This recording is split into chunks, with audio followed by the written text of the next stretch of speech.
Do you have a sign outside of the house that says, in this house, we believe in Jeff Probst in In this house, Survivor? we watch Survivor. What is it? Outwit, outlast, outplay. Welcome to Backtracking, the show where two old friends take a second listen to influential bands' catalogs, track by track. I am Jay William Hall. And I'm Dan Fiden. We'll be taking this journey together, providing context both historical and personal on some legendary bands. For our second season, we've picked pioneering indie rockers, American Music Club. Today on Backtracking, there's nothing like a little vacation once in a while. Cable car hotel San Francisco style. That's right, listeners. For 3 nights and 3 days, you'll be hanging on your iPod because we're about to dig in deep to American Music Club's 7th full-length release, 1994's San Francisco. At just over an hour in length, its 15 tracks are like Peckinpah with a bouquet of poison ivy. Are you ready, Dan? I sure am, JW. When we last left our heroes, their hotly anticipated Warner Reprise debut was in the can.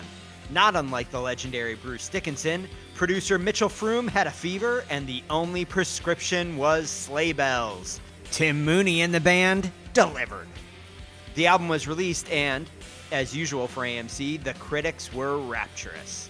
Even the most pitchforkian among them, always eager to pounce on any band's big sellout in an era when selling out was a bad thing, raved.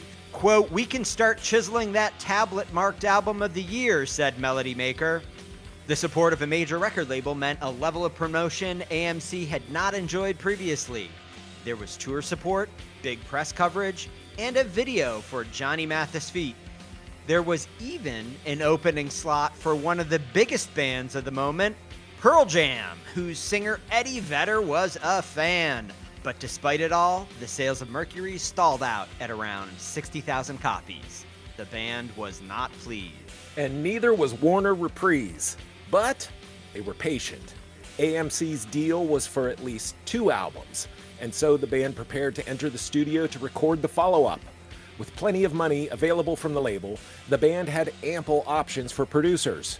There was a sense that Froom might have zoomed a little far from AMC's sound, and Bruce Caffin felt strongly that they should return to the potent clarity of Everclear, Caffin producing the band. Manager Wally Brill, however, thought Joe Chicarelli would be a better idea.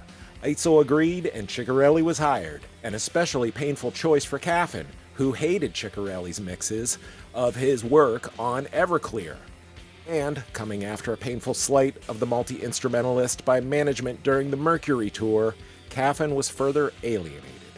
But Chicarelli had been a fan of the band for years, and they'd worked together a little bit previously, so hopes were high. Eitzel's demos were strong, especially Wish the World Away, The Revolving Door, and What Holds the World Together. Recording commenced, but it wasn't long before tensions started spilling over. In hope of avoiding the mistakes of Mercury, Caffin was determined to have his ideas heard. Chicarelli was struggling to understand how to integrate Voodie's playing, and worst of all, he and Eitzel couldn't agree on how to record vocals. During overdubs, things fell apart.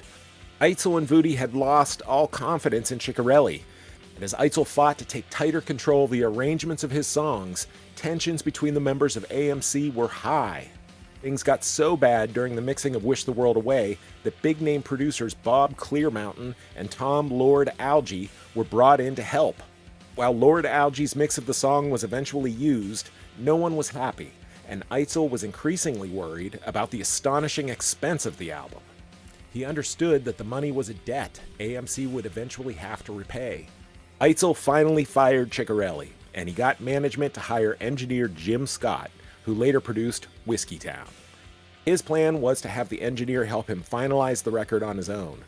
Eitzel also decided that a democratic process was not working for AMC, so he locked everyone out of the studio while he worked on it. That was the final straw for Caffin, who ultimately quit AMC. Nonetheless, the album eventually limped across the finish line and was released in October of 1994. So what else crossed the finish line in 1994? Woodstock 94 crossed the muddy finish line, and Russia and China ended hostilities when they agreed to de-target their respective nuclear weapons from one another. Hot coffee reached the end of its race when a jury awarded Stella Lieback nearly $3 million for a burn she received from McDonald's coffee. And Major League Baseball never quite reached the finish line as a player strike forces the cancellation of the World Series for the first time since 1904. J. William Hall, how are you doing, my friend? I am doing just fine. Just that's well, it's good to hear. That's good to hear, young man. Now, we have Like embarked. like I described in our before we started recording call, I feel like a white collar criminal who has been out on bail but has to report to jail starting tomorrow because I'm returning to office work 5 days a week, baby. Wow, that's sad, but think of the camaraderie. Think of the camaraderie. Think about Right, all of the creative collaboration that takes place when the we're water, the meet by the water cooler, maybe talk about this week's Survivor. Yeah, can you it's believe what Richard Hatch did this time? That son of a bitch. Why don't you let the cheery tunes of American Music Club San Francisco lift you right up? Just like Josh Groban sings when he sings You Lift Me Up, which I'm sure is one of your favorites, Jay William. Josh Groban's version of You Lift Me Up. Are yeah, we gonna he have to are we gonna have to cut that in right now and maybe do a side track of that track? maybe, yeah. You raise me up so I can stand on mountains. You raise me up. I was more a fan of Josh Groban's indie early era, like, Yeah, when he had more edge, like yeah, when it was like, you bring me yeah. down was Oh more of the yeah. vibe that he was, I can understand that. The many colors of Josh Groban. he contains multitudes. He certainly does. Has there ever been a voice face mismatch as severe as Josh Groban? Mm, that's a good question. Somebody almost not Ed Sheeran. It could be We Ed, keep yeah. bringing up Ed Sheeran, but there's somebody that I'm like some British somebody whose Yeah. voice is very does not like you're very well, I mean there's people like Rick Astley, who had this very like Yeah. soulful kind of voice Yeah. and he looked very, Yeah. you know, Yeah. Yeah. Yeah. He was pasty. kind of a minor league, more modern Tom Jones. That's how I think about Rick Astley. Hmm. Yeah. But I don't know, that's a good question for our listeners to ponder. You know what? Why don't you smash that comment button, which I know exists out there on the internet, and let us know what you think. You can just ask out loud now. You just be like, computer, Yeah. smash the comments button, and it'll Yeah. just do it. Yeah, AI, that's right. That's right. That's right. So Jay William, we are Yeah. we are going to dig into San Francisco side A this episode, but Hmm. as has been the custom, we need to do some housekeeping before we dig into it. We have got Boring. no. I believe me when I tell you this is not going to be a boring housekeeping. We've got some really interesting information from some great friends and fans. Maybe I shouldn't say fans. Great friends and listeners. Although, maybe they're fans. I don't want to assume anything, but maybe they're fans. So I'm just going to dig right into it.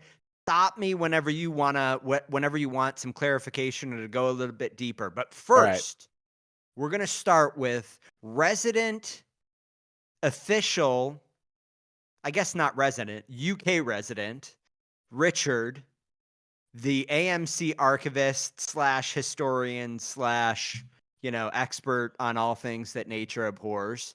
Yeah, Um, yeah. the first thing that he shared with me is and gosh, tell me if I've already mentioned this in our last version, our last set of housekeepings.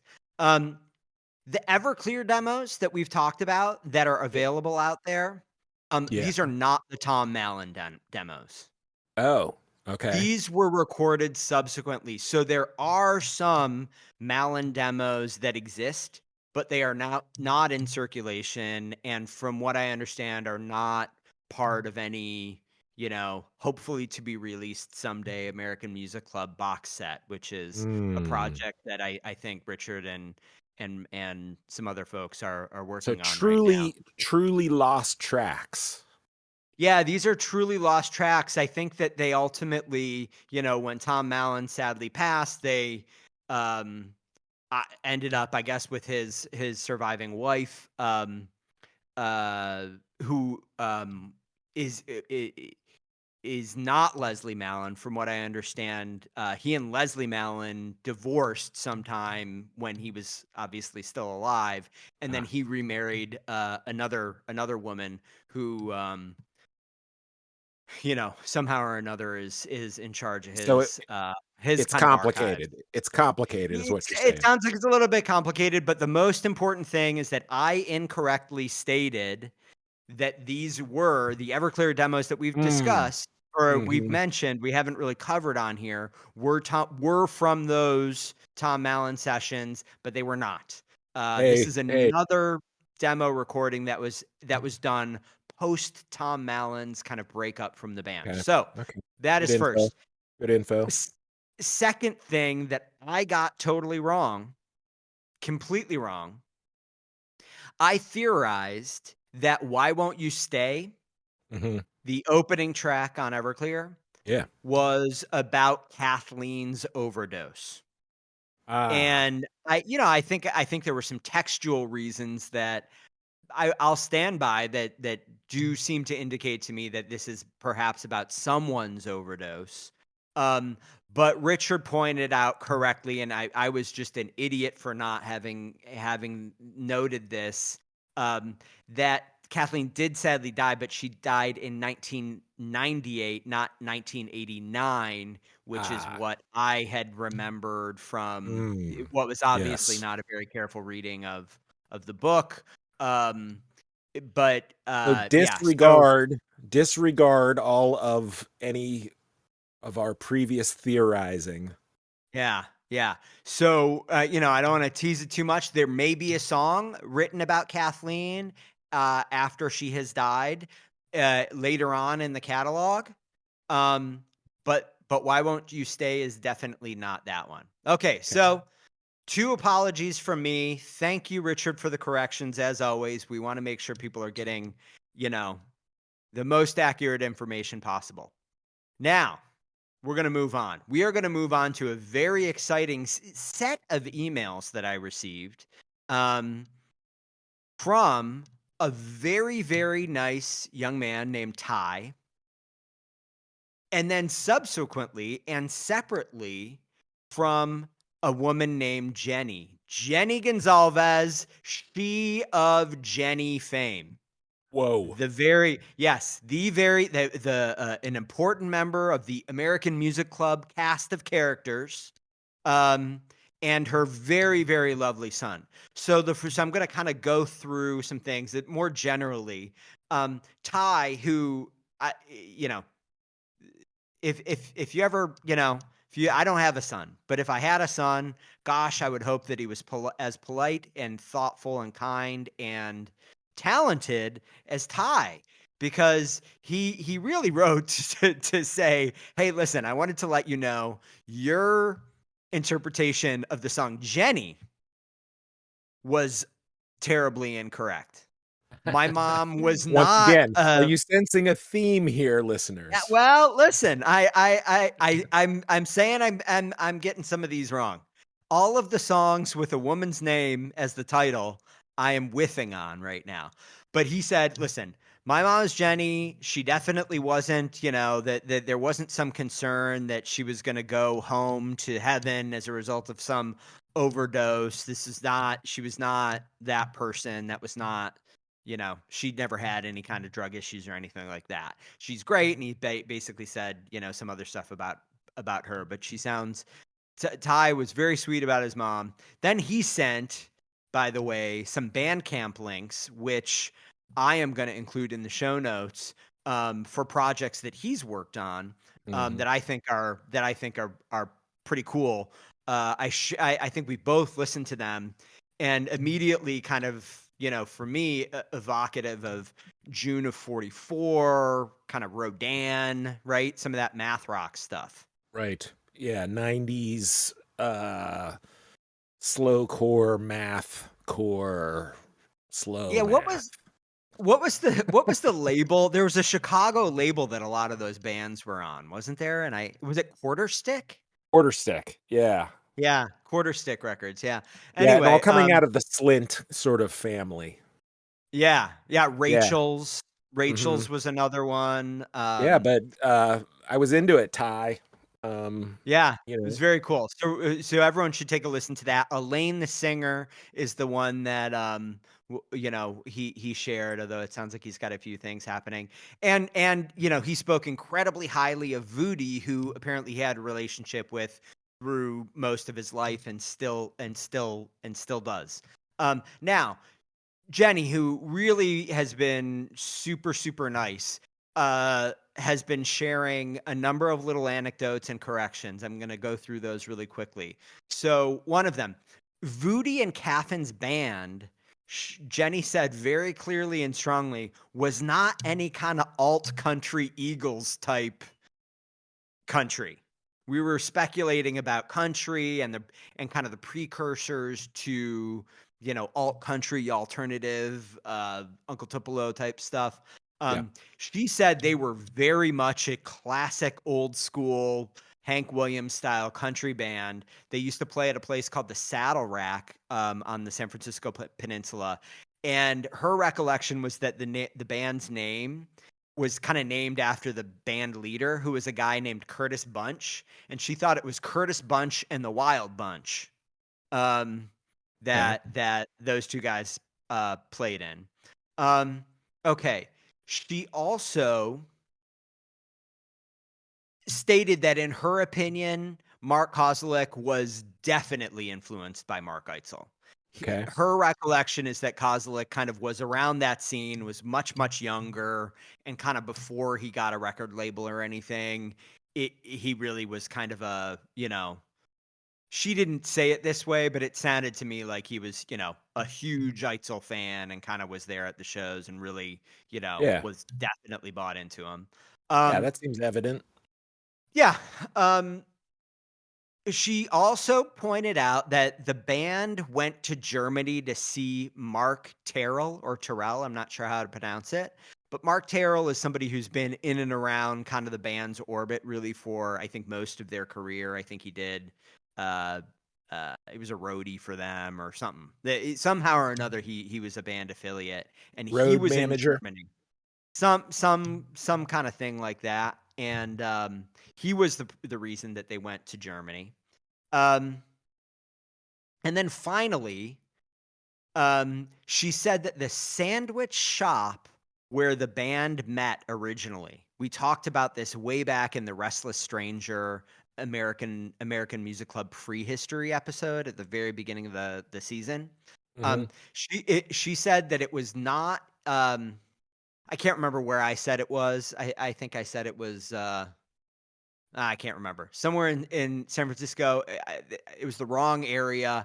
It was on Market and Van Ness, and it was called the Dharma Bowl. And it was a sandwich shop run by a woman named Junko or Yunka. I don't know how to say that either. It's a Japanese name, I think. But the bands would practice kind of behind that place. And so that shop tended to be where a lot of people met. It was, the scene of the earliest American Music Club kind of connections and formations. And then I will move on to the last set of corrections and contributions from a listener. So we got a message on Reddit from a user account called Scary Ear and then some number. He subsequently told me his name is Christopher, Okay. and he also is kind of broadly involved with, or was broadly involved with a lot of these bands in kind of the prehistory era of AMC. He collaborated with and was friends with, or is friends with Carla, the person who played cello a number of places over the course of the AMC career. Carla We Fabrioso. No, not Fabio. So he did explain and actually Jenny did this as well. The pronunciation is Fabrizio. Fabrizio. Fabrizio. Fabrizio. And of course it is. What a lovely name. So Absolutely. it is pronounced Bueno. Fabrizio. And then he, in addition to saying a few other things, he sent along a whole bunch of links to YouTube videos, recordings, websites of a lot of prehistory American music club bands, including Mhm. the Farmers and just all kinds of really interesting stuff. Danny Pearson's like projects kind of before Mhm. American Music Club. Mm. Really, really good. I have all of it, and I thought if at some point along the way we decide that we want to do some rarities, oddities, you know, Mhm. demos, episodes, we can include some of these in it and take a quick listen to some of that stuff. But it was all very interesting, and we definitely appreciate it, Christopher. So that was our housekeeping for this episode. Jay William, what do you Yeah. think? Yeah. I've been in on some of the correspondence that's been going on with the listeners out there, and I did wind up going and listening to some of that farmers stuff that was on Yeah. some website. Um, and it was super interesting because it was not what I expected, and I didn't realize that Voodie was like the front guy. Yeah. Yeah. He was like the Yeah. singer of that, and I was like, man, that like changes the dynamic a little bit of, I don't know, just him and Eitzel getting together and him sort of like, you know, Yeah. like this is like Eitzel's going to be the singer of this band, like he consciously took that step back. Yeah. Yeah, it is interesting. I listened to some of it as well, and The the one song title that cracked me up, fucking B. Because like we're where I grew up, like we say fucking A lot, and just to see a song title called fucking A, I was like, oh, what a brilliant song title. I just thought it was interesting because like we've talked a little bit about the San Francisco music scene of broadly that era. And when I think about there was just a lot of very like diverse bands coming out of the Bay Area in the kind of late 80s, more or less, right? Late 80s, early 90s. Yeah. It, it does not seem as though there was any consistent sound. But one of the things that always struck me is a little bit odd was the kind of Faith No More, Mr. Bungle sound, which Yeah. in high school in particular, I was a very big Mr. Bungle fan, Hmm. and it's, extremely strange music. It felt to me like, oh gosh, yeah, there's this kind of weird, almost, I don't want to call it Mr. Bungle. I think it's more towards like the John Zorn end of really avant-garde kind of jazz, I guess you'd call it. I don't know if you've ever heard John Oh Zorn, yeah, but yeah. yeah, yeah. So, Well, but definitely out there. the thing that I think about is also coming from that era is sort of this like absurdist kind of tendency that sort of like was Yeah, woven into the California crop of yeah. bands, like, and I think of bands like Camper Van Beethoven or Frank Zappa or Certainly Zappa. like that have this sort of Yeah, absurdist element to what they're doing. yeah, That I think also was tied into like Faith No More and Mr. Bungle, and there yeah, was sort of these like yeah, jokey kind of like elements that kind of yeah, got in there as well. Not a lot of that in Yeah. AMC per se, but definitely present in the Farmers. Yeah, yeah. Yeah, it's definitely interesting. I do hope that we have an opportunity to kind of do a um do an oddities rarities episode at some point. I, I will say I'm a little nervous about doing that because I think there's an avalanche of material that we would really need to grapple with, right? We've already kind of talked about it a bit. There's on so many of these albums, there's lots of bonus tracks, there's all these singles, EPs, and then folks like Richard have been kind enough to point us in the direction to these widely circulated bootlegs that, hopefully will someday make it out. But in any case, if we decide to climb that mountain, Jay William, I would be happy for you to accompany me and carry some carabiners for climbing the mountain, and what are some I'm a Sherpa. an I'm your ice I'm your shovel. Sherpa. I'm your Well, podcasting not a Sherpa. sure.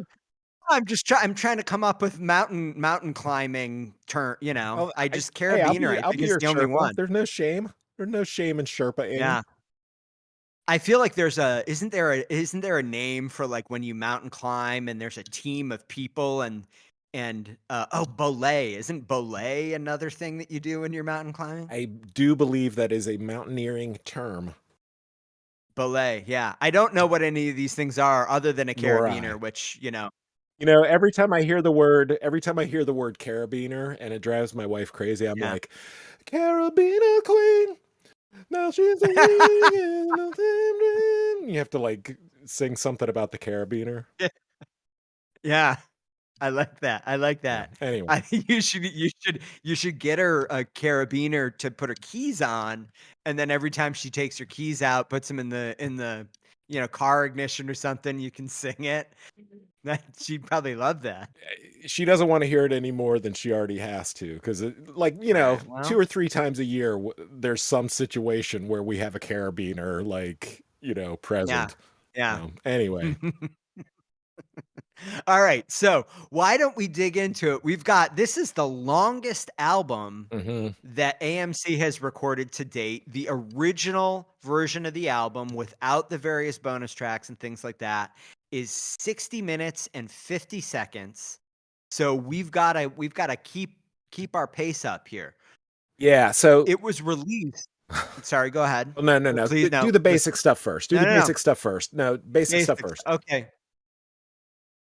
Release date, October 4, 1994. And of course, this is on Reprise and Virgin in the US. And this will be, don't want to spoil anything, but this will be the last time that you see Virgin associated with AMC. One of the things that I think is interesting about the length of this album is that what is thought of as the official track listing of the album is the CD version. But even on the first pressing of the CD, I think there's like a hidden track and a couple bonus tracks. So it's like they're not considered part of the album, but they're already on the first release of the CD. Yeah. And if you go, I went on to Discogs, and if you go and look at the vinyl version of the album, obviously the CD version is too long. And so they had to eliminate some songs and shuffle the order a little bit to get it to fit on vinyl. And I was like, so the vinyl version is not thought of as the official version of the album because it's shorter and different order or whatever. But I don't want to get ahead of myself here, but I just want listeners to know, if you stick around to the end of the show, you will find out about my J. William Hall's revised edition of American Music Club's San Francisco, the Can You Help It, Mick, or Can You Help It edition of San Francisco. Stay tuned. I like it. Yeah. I'm excited. I am excited to hear that. So this actually, we should probably cover this up front. I discovered the same thing that you just discussed. And it raises an interesting conundrum for us because we generally cover each album in 2 episodes simply because a 3.5, 4-hour episode on, single episode feels like a lot to put people through. So we break them up, side A, side B. And I don't know where we should break up, where we should call the break, because when I looked, like you said, when I looked at the vinyl version, it has a completely different track listing and completely different track order. I think we should stick with the original CD track listing, but we've got to kind of make a break somewhere. I think for me, when I look at it, I feel like it's got to be between track 7 and 8. Hello Amsterdam feels like the beginning of side 2, in my opinion. You know what, Jay William? That's exactly where I put it, my friend. Yeah. Great minds thinking alike. You gotta open with Hello Amsterdam. Side B, Hello Amsterdam, Right. great opener. All right, so that's settled.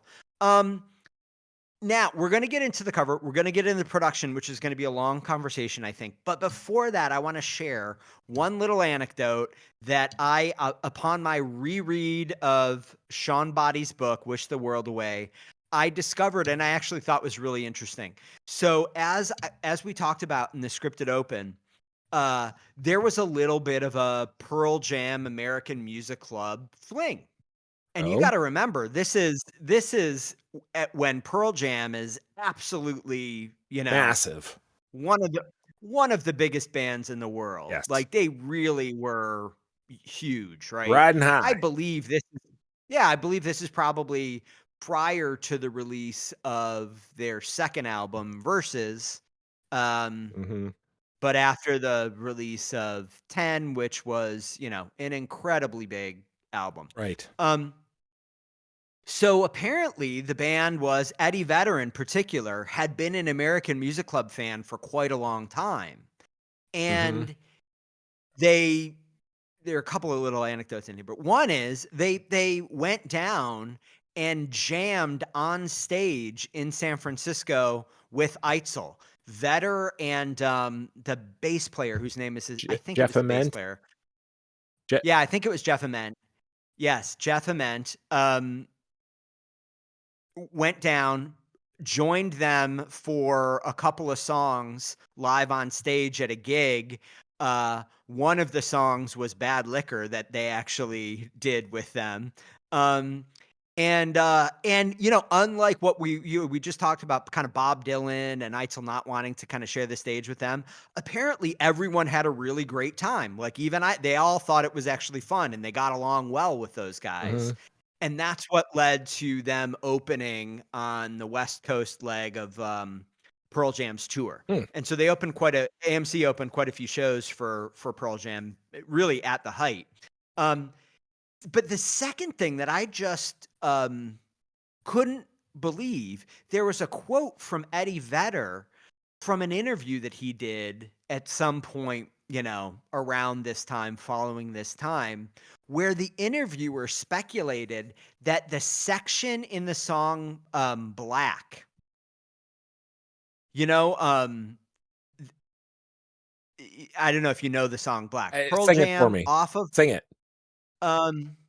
It's the most downbeat song Is it probably the one that goes, on that album. Oh my love, oh yeah. It's hard for me to. I think it's a little bit more like like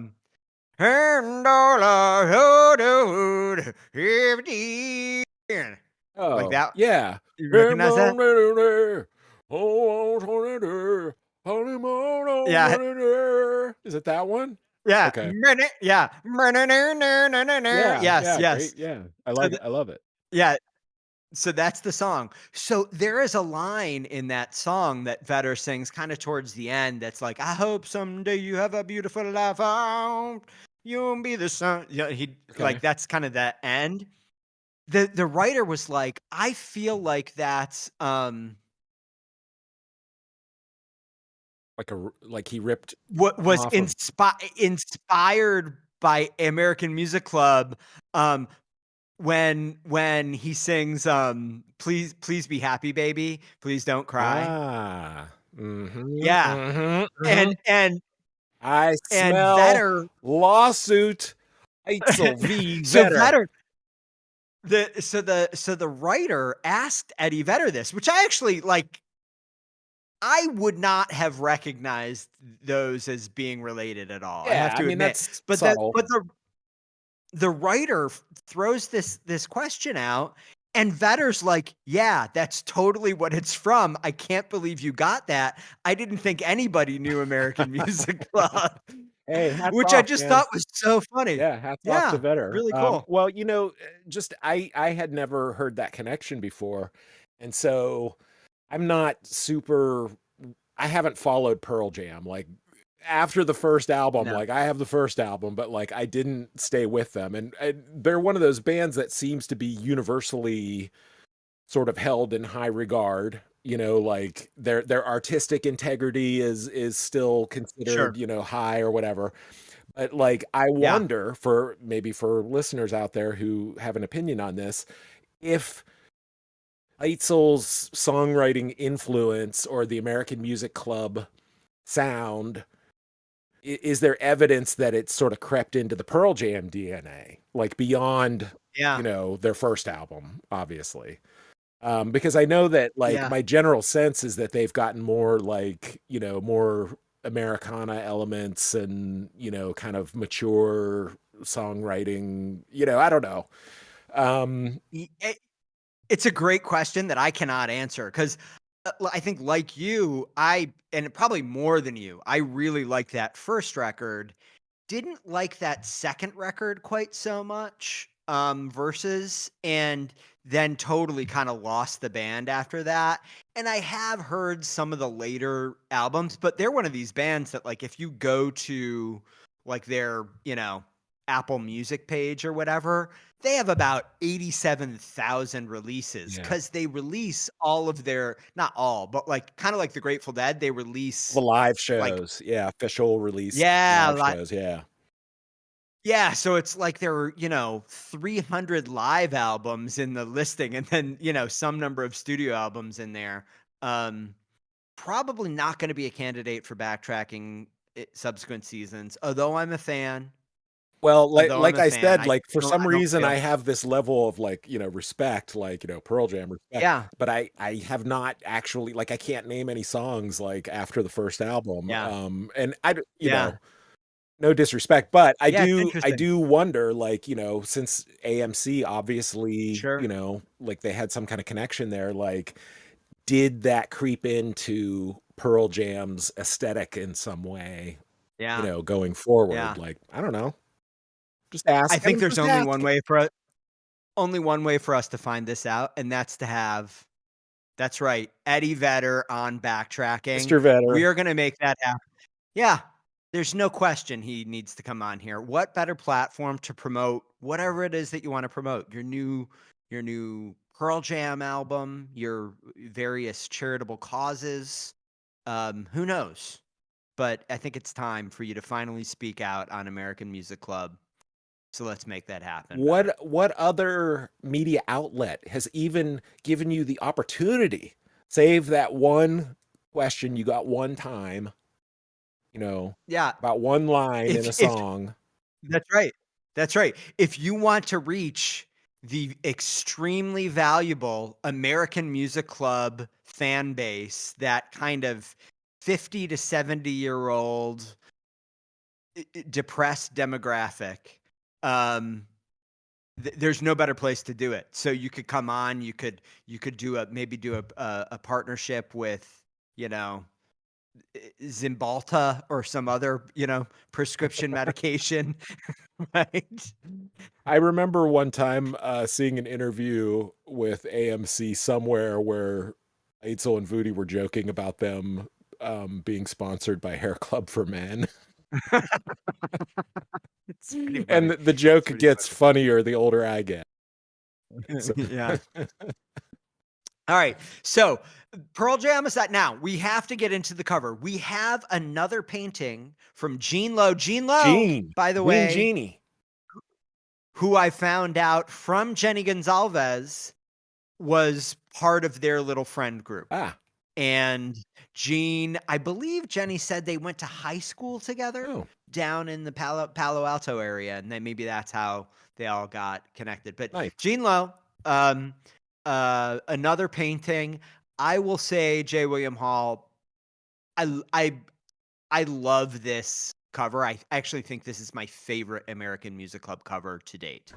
You know, I was looking at this earlier and I was holding up Everclear and I was doing the A-B comparison. And I think we were rightfully, you know, we were really high on the cover for Everclear.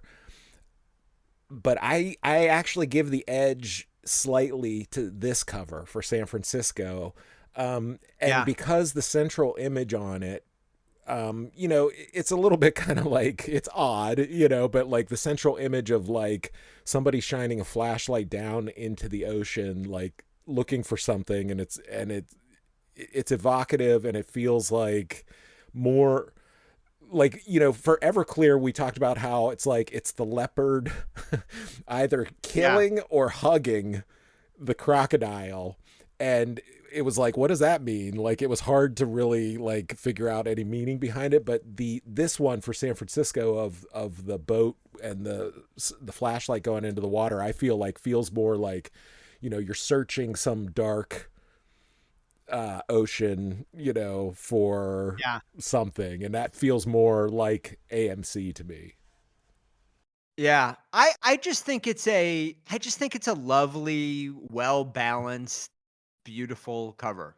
I don't know. I just I love the this whole cover. look I with think like this the is great. flowers, I really on both of the covers, like she draws these really beautiful flowers that remind me of almost like cake decorating, you know, like when you have the piped whatever. But I thought I think that, you know, this aesthetic is really like good with AMC. Like, you know, it feels like this could have been like, you know, we talked about how, like you said, oh, I wish that all their covers looked the same. Like I wish Mercury had a Gene Lowe painting as a cover for Mercury. And I can see why, because there's something about the whole aesthetic of it that like fits the music somehow. Yeah, that I just love these. I love these covers. I think this is a terrific cover, and as I've said, this may be my favorite. This may be my favorite AMC cover. I believe as we get deeper into the, you know, the reunion album, Love Songs Forever, I think she may have painted that one as well. But to date, I'm gonna say San Francisco, my favorite AMC cover. No reservations around that endorsement. Wow, that's huge. Now, you know that I'm a big fan of the California cover, which is sort of a different vibe. Sure, different style. You know, but hats off to Miss Rowe. Miss Rao? No, Lowe. Lowe. Oh, Lowe. What do I have? Oh, you're right. What am I talking about? Lowe. Miss Lowe. Yeah. I'm a big fan, and I definitely would encourage everyone to go find her on Instagram. I can look up her little thing, right? Her whatever. Now let me ask you this. Right. Do you have the CD booklet? I do not have it. But please talk to me about it. Okay. Unfortunately, I don't have it anymore. So it came with like kind of a hefty booklet, you know, it's like a 10, 12 or whatever page booklet. Like, you know, it wasn't just like some little insert or something. And, so it's got black and white photos in it, clearly taken at like a photo session with the band where they were at some kind of bar, which, you know, seems appropriate, but it's kind of like, the interesting thing about it. And this, okay, here we go. I'm going to get like reading way too much into, you know, probably somebody who made this choice had nothing to do with anything, but this is the first AMC album where there are separate individual photos of each band member instead of like a group photo. Like all of their previous albums, I think it was like group photo, you know, and this one, it's each page of the booklet has a separate photo of a black and white photo of each member of the band. But you can tell it's set in a bar. And then I think on the CD, there's like a tiny photo where they're all sitting around a table or something at the bar. But anyway, it's definitely like, you know, again, major label, you know, more money for packaging and that kind of thing. And you know, so you can tell that like there was some money put into putting this package together. Yeah. I think it's well, listen, there is no question that there is some, you know, kind of sheen that comes with this album, you know, across the board, really. But yeah, I as I said, Gene Lowe, it's the Gene JeanLoe, at the Gene Lowe on Instagram. Check out her account. Lots of beautiful, very, you know, paintings that are immediately evocative of these album covers. It's clear, you know, she has a distinctive style. Yes, and the style, if you like that style, there are many examples of it on her Instagram account. I am certain if you're an art collector, you may be able to add one of those pieces to your extensive collection, J. William Hall. But it is time to dive into what I think is one of the most confounding, interesting, and difficult to grapple with elements of this album. That is the production. So, as we talked about in the scripted open, Joe Chicarelli returns to play the role of producer on this. Of course, we talked about Joe Chicarelli when we covered Everclear. Yeah. He was brought in by Eitzel. Again, this is before they were signed with, you know, they were still on Alias. I believe Leslie Mound was still a manager. It was around the time that she was no longer going to be the manager. He was brought in. He's more of a well-known industry figure to remix Everclear, which apparently chafed Bruce Caffin a little bit, who was happy with his work on the album. But he did come in and he did remix it. But he was, at least in the press, quite kind about the work that Caffin did on the album. And a couple of Caffin mixes did make the final version of the album, but like mostly it's Chicarelli mixes. Yeah, mostly it's Chicarelli, and then there was one other person who was brought in. Norman Kerner. Norman Kerner, that's right. We talked about him. So anyway, then they went away and did the Mitchell Froom thing. Now, I am going to coalesce what I think is a general sense that I've gotten from the various interviews with people that appear in the Sean Body book and just some things I've seen elsewhere. I think after the fact, there was a consensus among those involved with the band that Mitchell Froom was not the right choice for Mercury.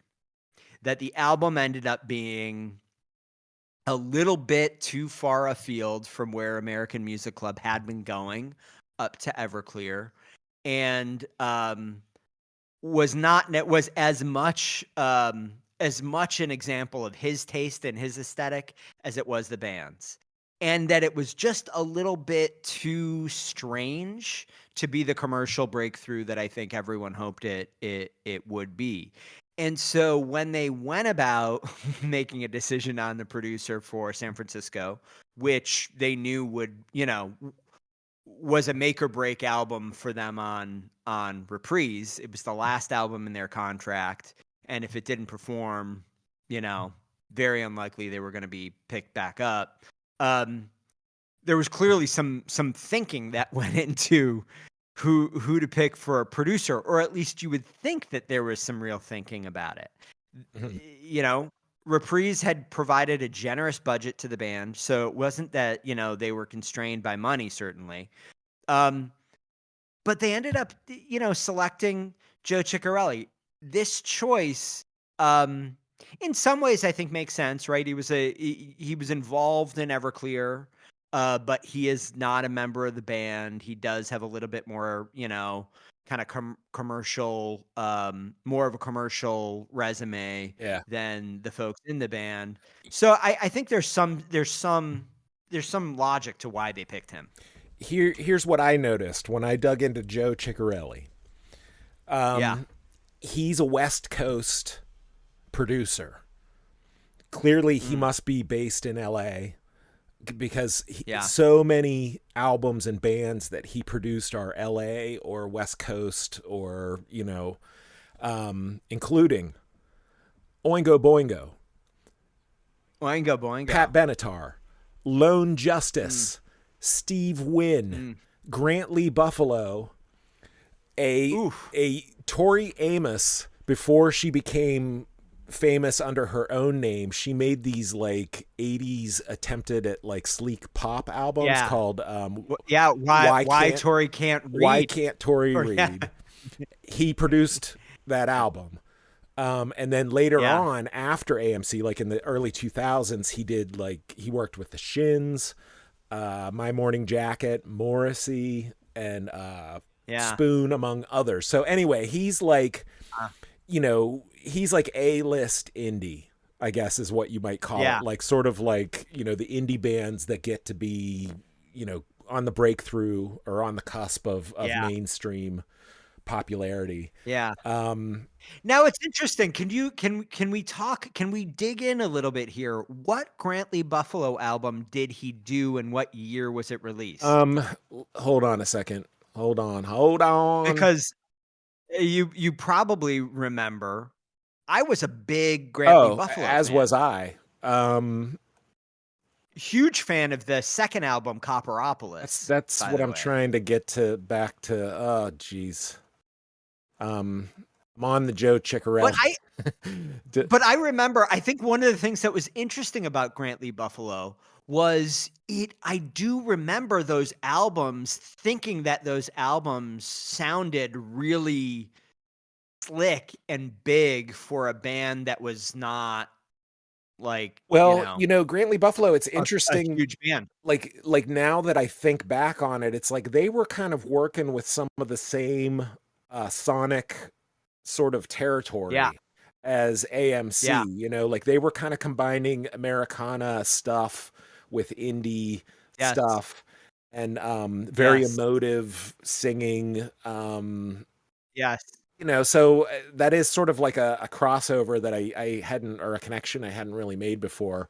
But Fuzzy, Mighty Joe Moon, Copperopolis. So Joe Chicarelli worked on like all their 90s albums. And so when did Mighty Joe Moon come out? That must have been around 92 or something. 94. 94. Yeah. Okay, interesting. Interesting. That actually kind of makes me think that this is a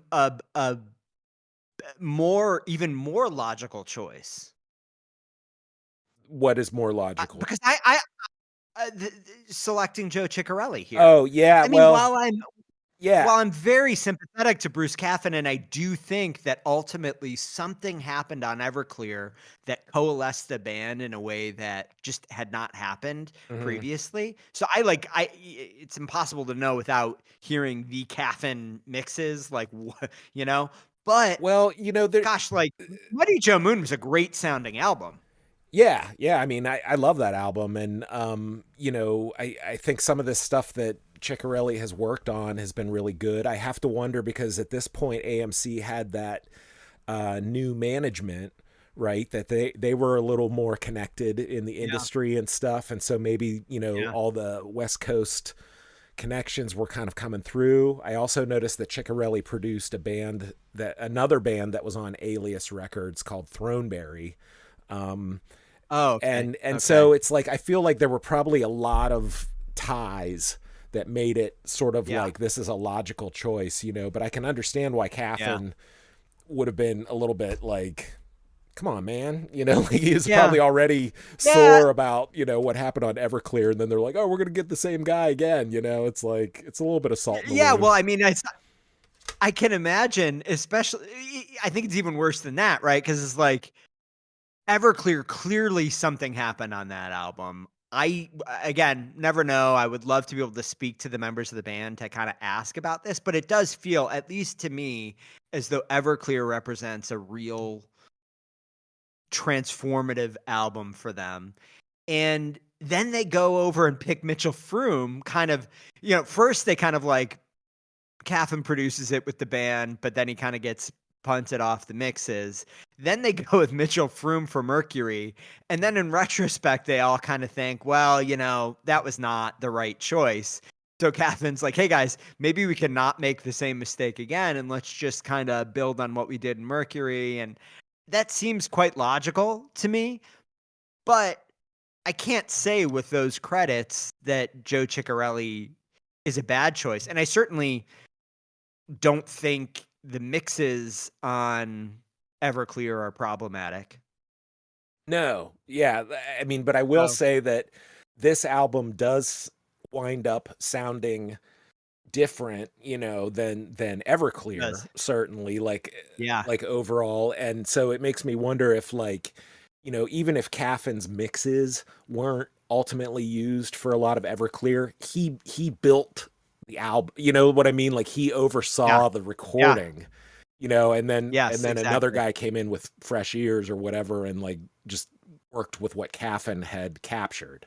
So, I wonder if, like, for San Francisco, if Chicarelli was in charge kind of from the start, and so Caffin was a little bit less sort of integral in terms of like building these songs up or whatever, you know what I mean? Like being there at the ground level. But one thing that I thought, like in my research for this album, I found, I don't know at what point in the timeline Caffin leaves AMC. Is it before they tour the album? Or okay. Yeah.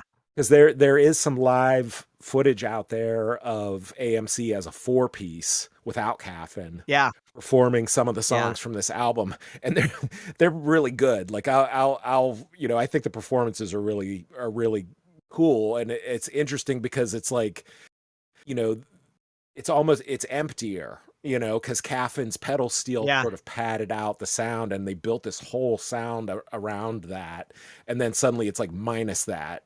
But it's kind of interesting because it's like, you can sort of, it almost feels like slowcore for adults, I don't know, but we'll get into it. Well, I think that it really does sound as though, and again, I'm basing this almost entirely on the Sean Body book, so that may be a flawed history, but it really seems to me, having read through this whole section, they go in, Eitzel, goes with Chicarelli, though it doesn't seem as though Eitzel, once again, it kind of seems like Eitzel, like, won't really sign up to that decision one way or another. You know what I mean? It kind of sounds like he just went with the flow, and like ultimately he wasn't super happy about it. And there is some indication that maybe he wanted to do it with Caffin, but there was also indication he had, like, Eitzel wanted somebody who wasn't a band member to do the production, which again, I think makes sense. But like it seems like he kind of waffles. Okay, so Chicarelli's in, and quickly it really sounds like the whole process deteriorated. Like Chicarelli really couldn't figure out how to deal with Voodie. And so there's just not a lot of Voodie on this record. I mean, it just like is way low in the mix. He's not heard very well. There's more pedal steel on this and more Caffin on this than I think there was on Mercury, but it still feels, they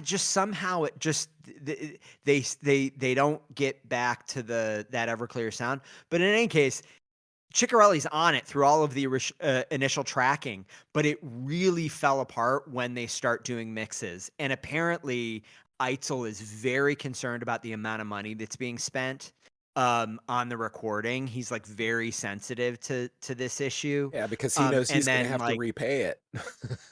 Yeah, exactly. And it really does seem as though he kind of is starting to feel like, gosh, this is all basically coming out of my ass, and and he's frustrated by that.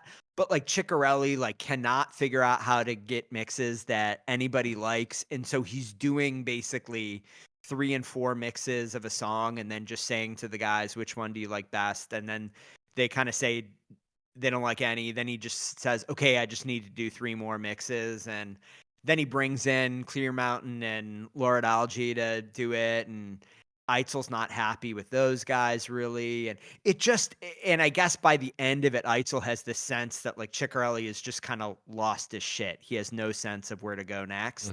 And finally kind of fires him. But then they make this baffling decision. And if there is one set of unreleased things I'd like to hear, it's probably this. But like there's so much tension and everything happening around the mix and so many different opinions. In the end, it's somehow decided that both Eitzel and Voodie will do their own mixes of the album totally separately. And they'll listen to each person's mix and decide which to use. Dang. Showdown. Yeah, and throwdown. But the thing that's infuriating is the book does not say which one they picked. But it says that that's something that they did. So I am like dying to hear both of those mixes. I think if they exist, it would be fascinating to hear the difference. Yeah, I don't think it at least according to the official album credits, I don't think I'm sure it was sort of glossed over or whatever, but mixed by Tracy Chisholm. Yeah, I don't know, but it doesn't talk about Voodie and Eitzel mixing it, I don't think. But yeah, that stinks. That stinks that it came to that point, where everybody was so collectively kind of dissatisfied with and what they were doing, because I'm sure they were putting like ungodly amount of energy, into working on it, and then to wind up with something where everybody feels, dissatisfied in some way, like that's a bummer. Yeah, I mean, it's unfortunate, but it really does seem from the book that by the time they're finished up with the mixes or finishing up the mixes, Eitzel, I think there's a quote in the book where Eitzel apparently says to the rest of the band, unless this sells 1 million copies, I'm leaving the band. Because the album budget, they'd gone so much over the budget. They already kind of knew what sales had been for them. And they kind of realized like, wow, this is going to have to be a huge hit for us to even generate any royalties. And I think, at this point it had been 7, 8 years that they've been kind of doing AMC and, about an album a year. And I think there was just a lot of tension that had built up and a lot of dissatisfaction. And Caffin was kind of the first to go.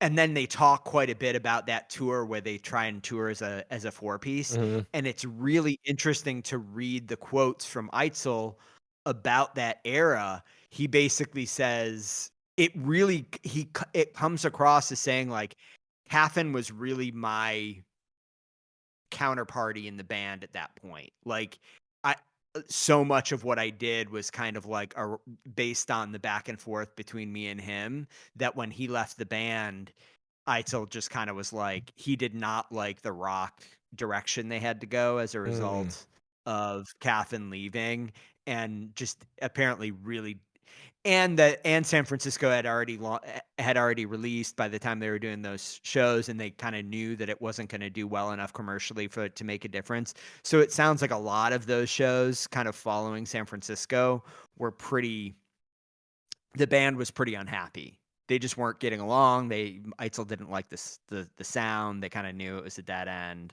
I mean, for what it's worth, like that one video clip that I mentioned earlier, it was from MTV Europe, and it was sort of this like filmed in studio performance, and they do Fearless and Can You Help Me as a 4-piece. Yeah. And I mean, obviously they don't sound as full as the album versions or whatever, but like Fearless especially, like that made me like the song much more, like watching them perform. Really? Yeah. Because I originally was, I think like my memory of this album was kind of like, the first song I felt like was a little sleepy and not, it wasn't my favorite like album opener of AMC. but watching them perform it Yeah. live, it was like this master class in restraint. And you just don't see a lot of bands playing that way, where like, especially like stripped down to a 4-piece, like each member was very exposed in that performance, and you can hear everything they're doing. And I think it's phenomenal. I think it's really like a tight performance, but you know, I don't remember where I was going with all of that, but yeah. Well, I'll tell you where you were going. You were doing another perfect transition into the first song on side A of San Francisco. We're ready to get I think into we it. should get right into it. Before that, though, I just want to say one other thing. I'm going to correct myself. If you remember in Mercury, we were talking about Mercury. I attributed a lot of the miscellaneous percussion to Mitchell Froom. Right. Congas, tablas, Shakers. talking drum, whatever.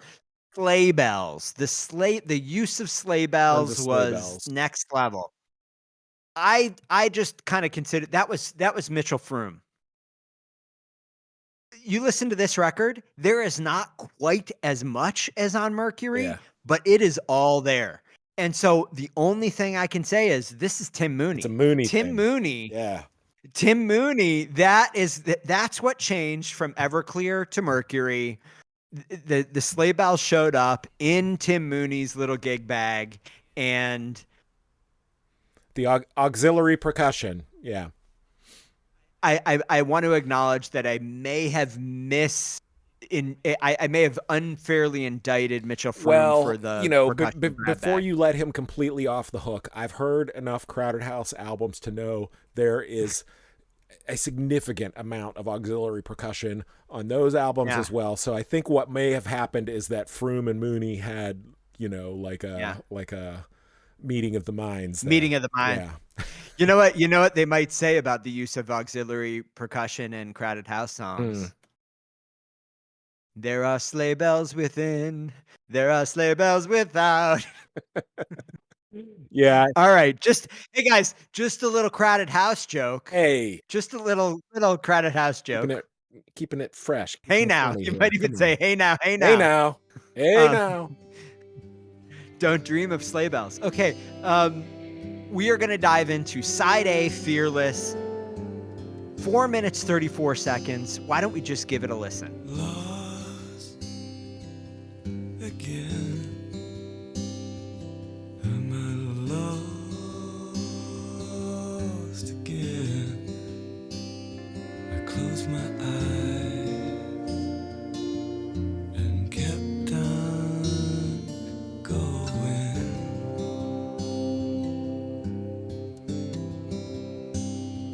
Now I'm gone, and nothing's gonna endure unless I love you even more. All right, J. William Hall. You had said it was a sleepy opener. I'm not going to disagree with that, but I think it's a really beautiful opener personally. Why don't we dig into the lyrics first? I'm going to set the stage here because apparently this song was somewhat inspired by a viewing of the Peter Weir film starring Jeff Bridges, Fearless, which you may remember from this era. It was about Jeff Bridges plays he plays the sole survivor of an airline disaster. Right. And that throws him into some kind of crazy existential journey.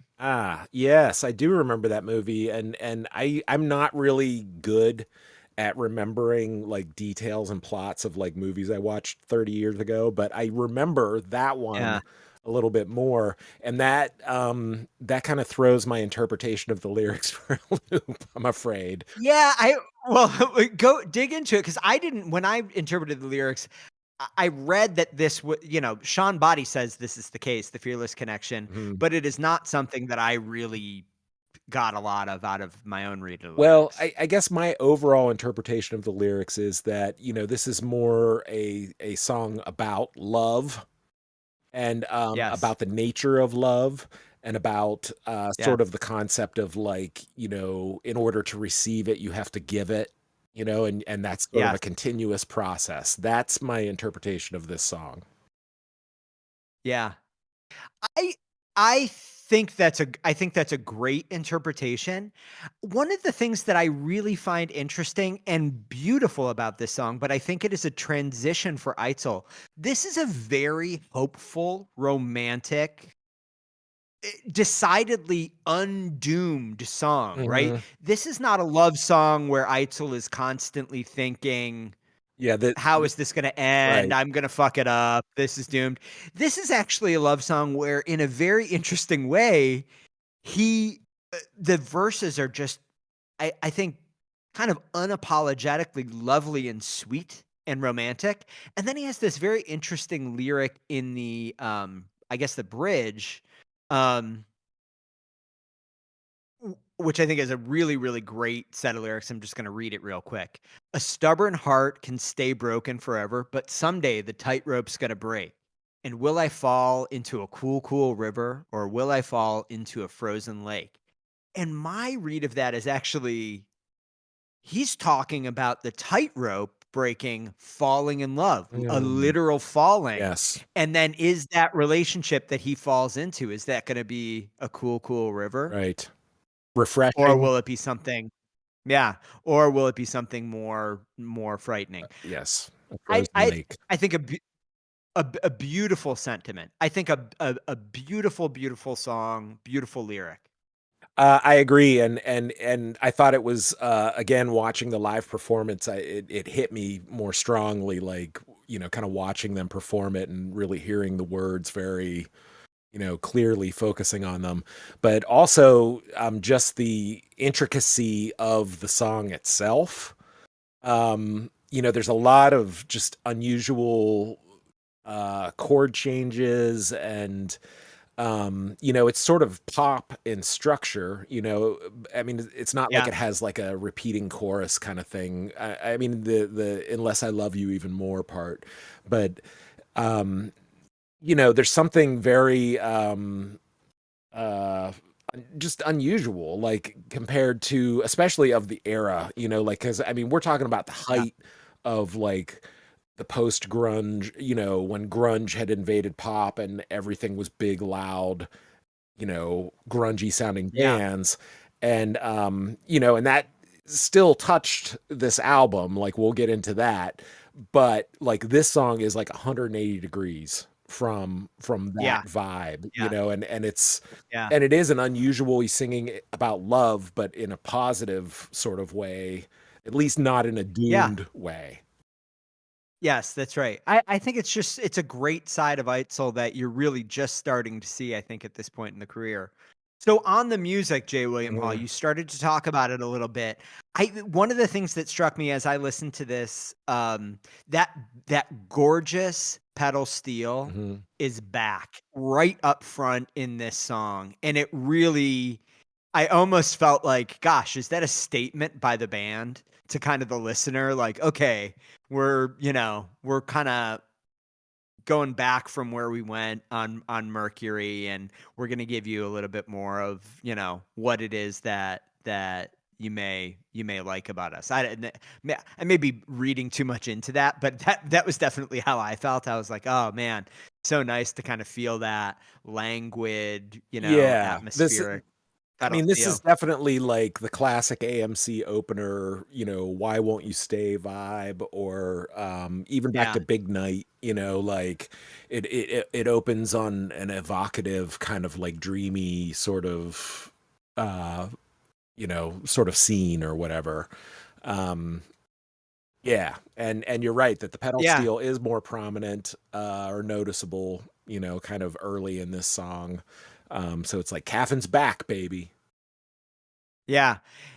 And then what about that really, okay, so another, I wanna, I'm gonna be, Tim Mooney's gonna get some shrapnel from me on this one, kind of across the album, but I love the drums on this. He's just playing a very lovely, brushed drum part. Mhm. Um, really, but I think it just works beautifully. It's a technique that I don't believe any of the drummers in the band had used to date, but I think in this song it kind of is a really great example of how well that can work. So, his somewhat less I started to think of Tim Mooney as like, I don't know if you remember Stephen Perkins from Jane's Addiction and then later Porno for Yeah. Pyros.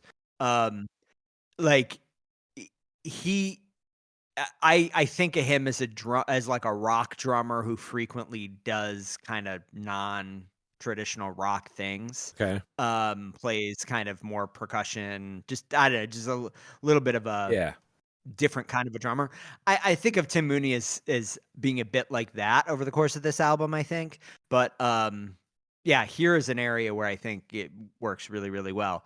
And then the other thing I wanted to kind of point out was the really beautiful, subtle vocal harmony on the second verse. I love it. I just love it. Now, this is an example of a song too, where, I mean, we keep talking about it, but the slowcore, tag that has been attached to AMC, like this is an example of like, it's almost like adult oriented slowcore or whatever. It's like Yeah. grown up slowcore sound where it's like it's that tempo and that restraint. And I could almost hear a band like Acetone doing a version Yeah. of this song. Yeah, and the harmonies are beautiful. And yeah, like I Or have a whole Spain. new I think yes, or Spain, Spain, yeah. I have a whole new appreciation for this song, like with or without the pedal steel, because obviously when I saw the live version, there was no pedal steel on that. But Voodie, it's interesting because I think this is something that I'll bring up a couple times too, is like Voodie's guitar parts on this album. I feel like in some ways are like, it's interesting when you said that Chicarelli was having trouble figuring out like how to incorporate Voodie. Yeah. Because his guitar parts are kind of out there, like he's definitely playing with an edge and with a like avant-garde sort of style that goes Yeah. against kind of the more like softening mainstreamy kind of sound that I think, Froome or Chicarelli maybe are conjuring, like more of a, something broadly palatable to the American people, and Voodie's style is at odds with that. Yeah, hearing that Farmers stuff from pre-AMC, I'm like, okay, that's where that kind of comes from. It's art rock, and but I think that clash is the beauty of AMC, and I would agree. I wish Yeah. that Voodie's guitar was more out front at times. Yeah, yeah. No, again, I think it's like they have the elements, the musical elements of the band are interesting and pretty disparate. And I've said it a million times at this point, but I do feel like on Everclear, that was the album where they figured out kind of perfectly how to fit them all together. Um, and there are moments when they fit together perfectly on this album. Mhm. But then there are other moments where I just kind of feel like, yeah, they're struggling with how to Right. exactly like capture it in studio.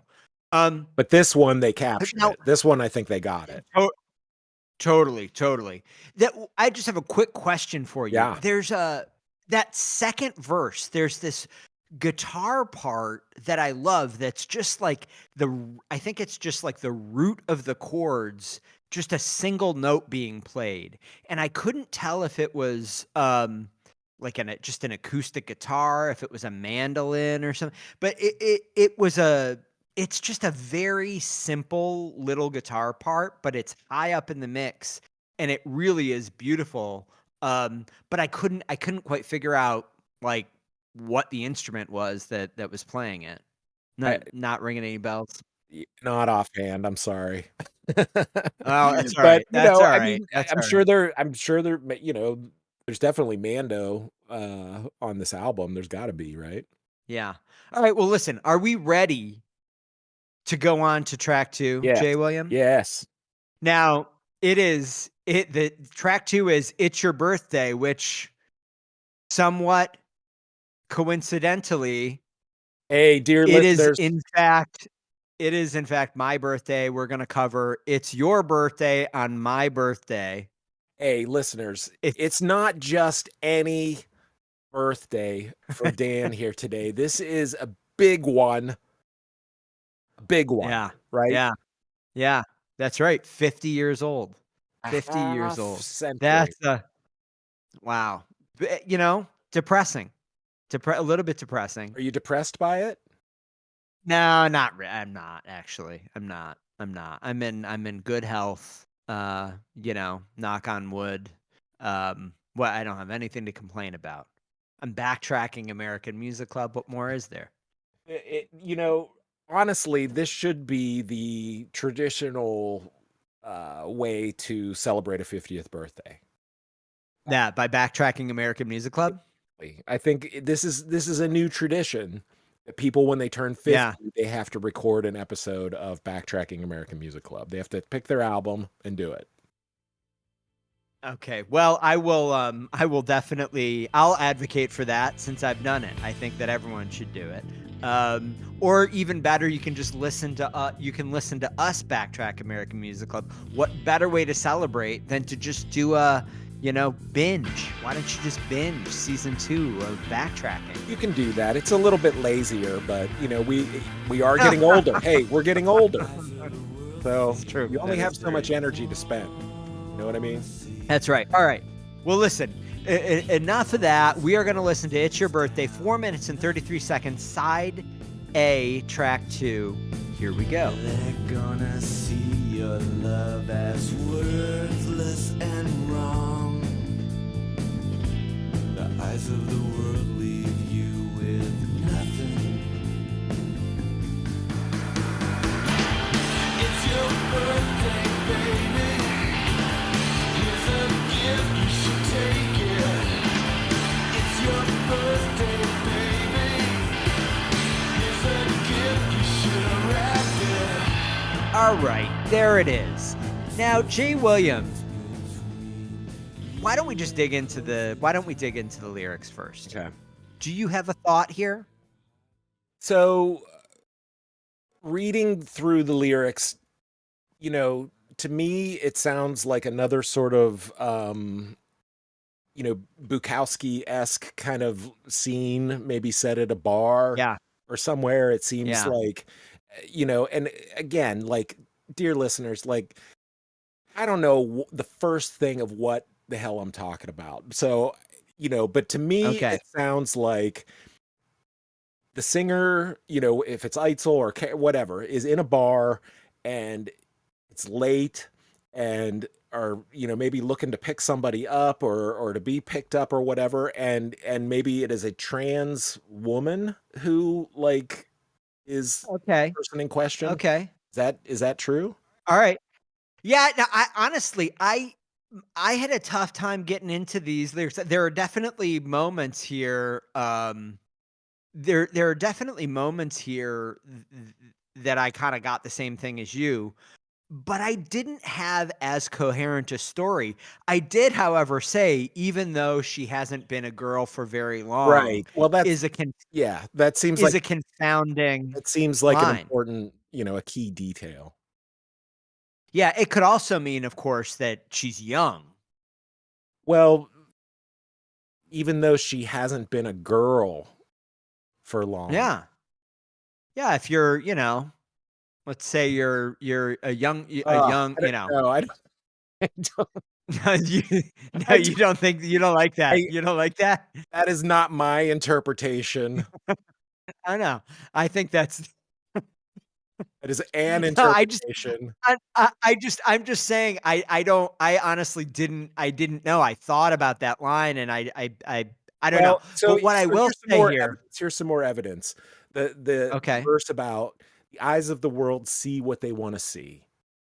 People always boil things Yeah. down to nothing. Yeah. Even though she hasn't been a girl for very long, her heart is beautiful, beautiful and strong. To me, that Yeah. sounds like somebody defending, a trans woman, or, saying like the world may look down on you in some way, but I know that your heart is beautiful and strong, you know? Okay. That's where my Yeah. sort of interpretation's coming from. Okay. Now I don't wanna make you feel uncomfortable, and I don't want to disagree with you. This is obviously I'm just kind of throw I don't know. I don't know. But I'm just wondering. I'm just asking the question. Even though she hasn't been a girl for very long, right? Uh-huh. Her heart is beautiful, beautiful and strong. It's your birthday, baby. Why sing about the birthday? That seems to indicate more of a age-related assessment of I this I person. thought of it more as just like, you know, Hmm. maybe it is her birthday and she's in a bar and kind of depressed Yeah. or down or Yeah. whatever, and he's trying to cheer her up and say like, I mean, it's sort of tongue in Yeah. cheek or whatever, I guess, in that way, but like, I don't know. That's sort of So, my interpretation, but like, I could be way off. I will say that in either of those interpretations, the line, "Here's a gift, you should unwrap it," does Yeah, seem, that you that know? that line seems a little bit suggestive. That's the only way I can describe it. Yeah, yeah, "Here's some luck, you should grab it." Hey, I I don't don't know. I mean, well, listen, it could be, I mean, listen, this could be the AMC version of a song like "Stroke It." What's that one? Stroke it, stroke Stroke it. it, stroke it. Ooh, yeah. Or like, Yeah, I don't know. But it is, but what whether one that's thing I will say is whether that that's true chorus. or not true, whether our interpretation is true or not true, that's Yeah. sort of the vibe, I think, of Yeah, it is, it's a very, very bratty chorus, you know what I mean? That's kinda one thing that this does not feel to me like a real genuine expression of birthday yes, felicitations. it feels sarcastic or bitter, Yeah, like, yeah, angry, in some way. And, yeah, this one, I'm just gonna say it. This isn't one of my favorite ones on the album, and I think it again, like it's this is what leads me to do Jay Williams retracking okay, of these albums, is because like I feel like this is not this shouldn't have been the second song on the album. Like coming after this beautiful opener, this yeah, song feels like it yeah, has this sort of like angry, bitter tone to it that just like it's yeah, whiplash. And I know that like we've talked about all their albums where they do that from time to time. They have songs that just kind of spin 180, but like as the second song on the album, I feel like it's just a weird tonal yeah. shift. Yeah. Yeah. I would agree. I actually had in my notes here to ask you what you thought about this as a song for the for the second song on the album. It seemed to me like a weird choice as well. I don't think it's a strong enough song generally to occupy that second spot on the album. Hmm. But there are certainly some things that I thought were really cool. So the solo verse after the second chorus is just really interesting. It is like Voodie. I think it's Voodie. I'm pretty sure it's Voodie. Weird Voodie kind of guitar noodling solo. Hmm. And the trumpet comes in, which is just like, I think that's the first time we've heard trumpet from American Music Club. Hey, I want to And give a it's shout out. surprising. I want to give a shout out to Mr. Bill Ortiz who played that trumpet. Yeah, that's right. I mean, it really is an interesting choice.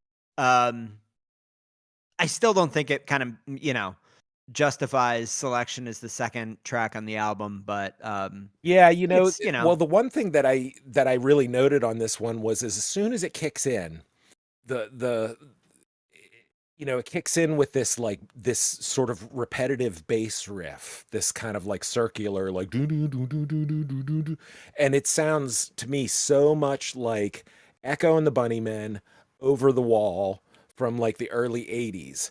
And then when the Yeah. drums kick in, it reminds me of like 80s alternative like Simple Minds or like one of those bands. It has that kind of sound to it, and this is like where I'm like, okay, Chicarelli had to have something to do with this, because like that was sort of, Yeah.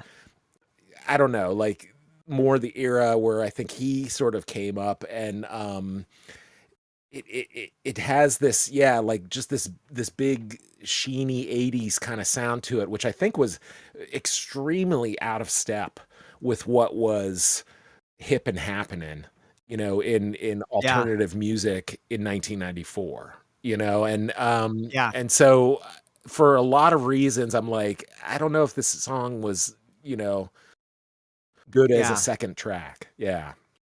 Yeah. Yeah. Agreed. Well, should we move on to the third track? Hmm. Okay. It is Can You Help Me? 3 minutes and 11 seconds. One of the most upbeat tunes you're going to hear from AMC, I would argue.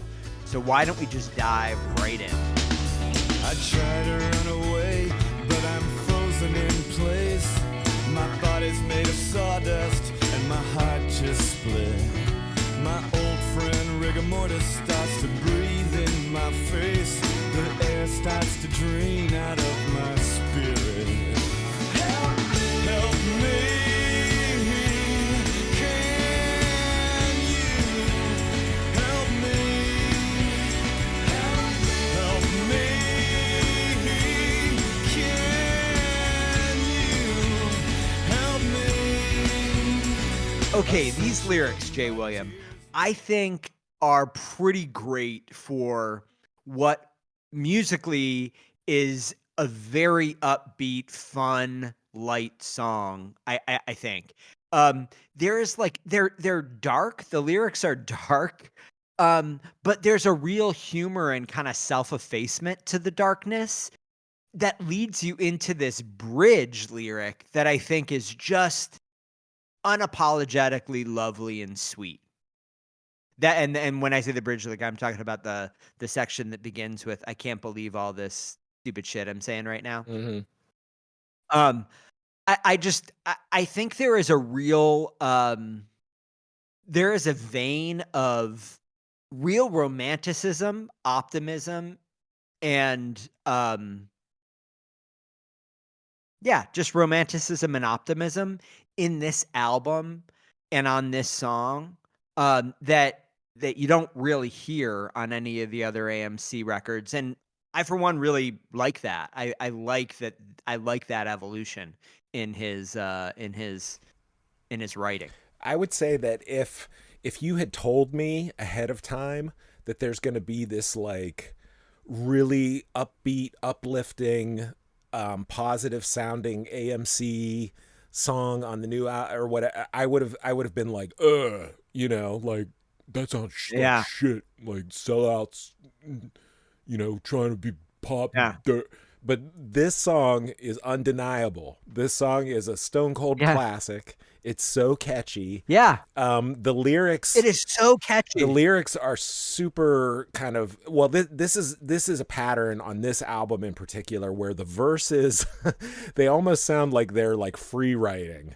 Like it's just Yeah, like you cannot make heads or tails, I think, of what exactly he's talking about in the verses, but then there's a really catchy, simple kind of chorus yeah, that gets to the heart of the message, and in this one it's, can you help me to believe? Like it's sort of reaching out to somebody, like, like basically like, I'm really down, can you save me? yeah, Can you help me?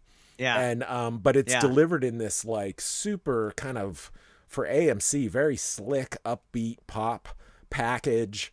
yeah.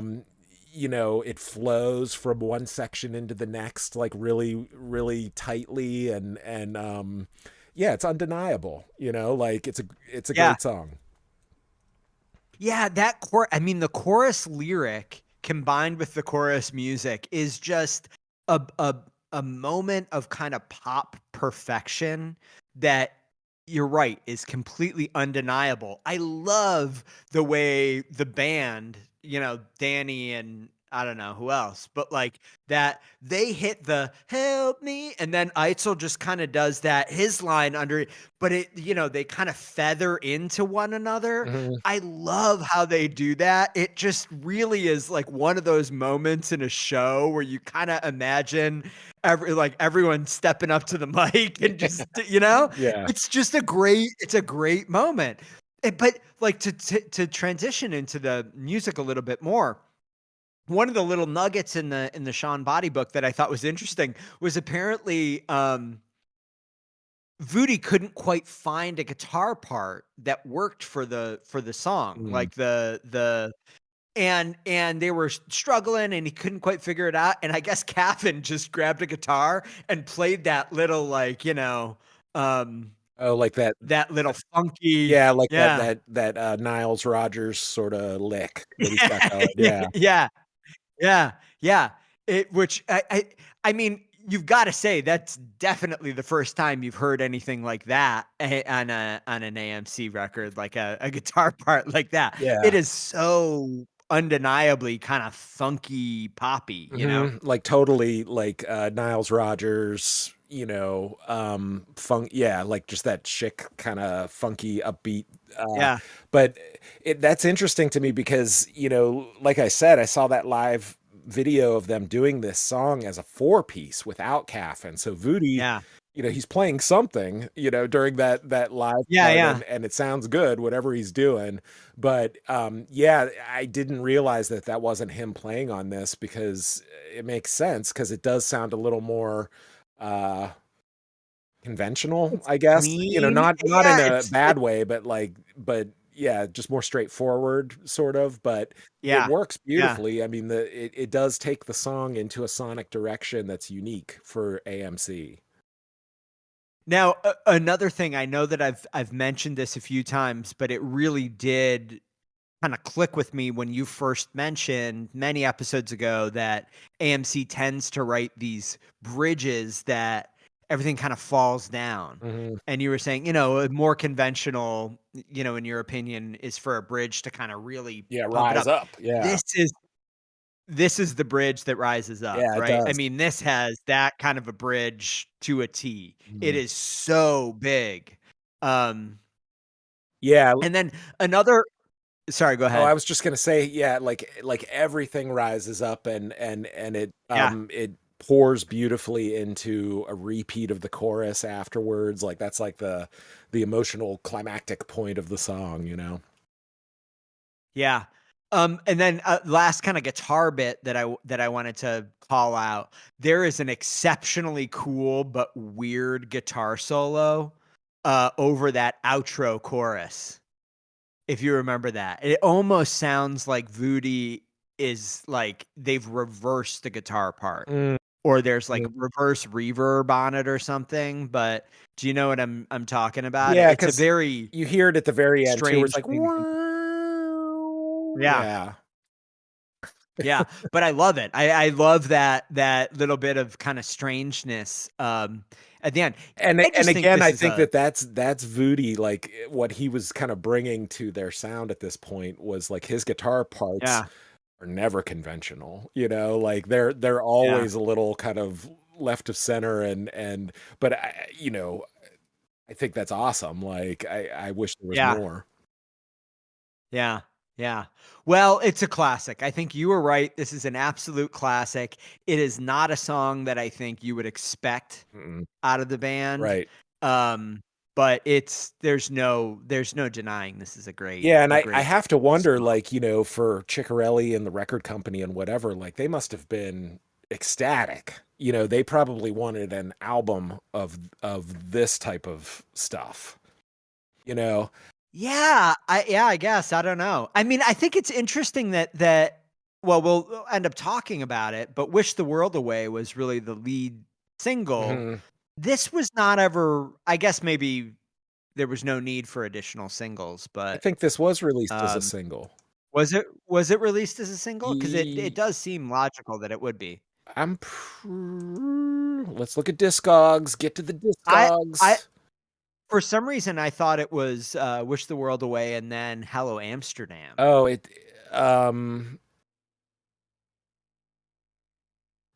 no, Can You Help Me was released as a Okay. single, Okay. and Wish the World Away, Oh, I see. Okay. then Hello Amsterdam. Yeah, so Okay. All right. three Well, kind of official singles, I guess. okay. Well, listen, terrific song, I agree. surprising, Hmm. but it's time to move on to track 4. Yeah. Track 4 is Love Doesn't Belong. It is 4 minutes and 22 seconds. Why don't we just dig right in? Your loneliness has feet that walk, and it's got wings that fly, and it does sing a song. It does sing a song. Love doesn't belong to anyone. It does sing a song. It does sing a song. Love doesn't belong to anyone. So these lyrics, Jay, William, when you kind of superficially listen to the song, that line, "Love doesn't belong to anyone," to me feels almost like a kind of a cheery 1960s free love kind of a sentiment. Like that's somehow the way that I heard this on all of my previous listens to this album, and there were many of them over the years.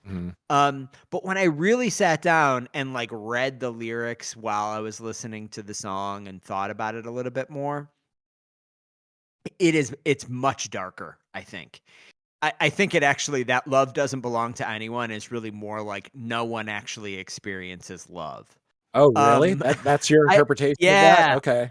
that was my interpretation to it, and it does that thing that I think Eitzel likes, or it seems like he likes, where you kind of sing like there's a very like catchy, memorable line that on first blush seems pretty standard, or you kind of initially think it means one thing, and then you like on further inspection it's actually a little bit more off kilter and maybe darker. Mhm.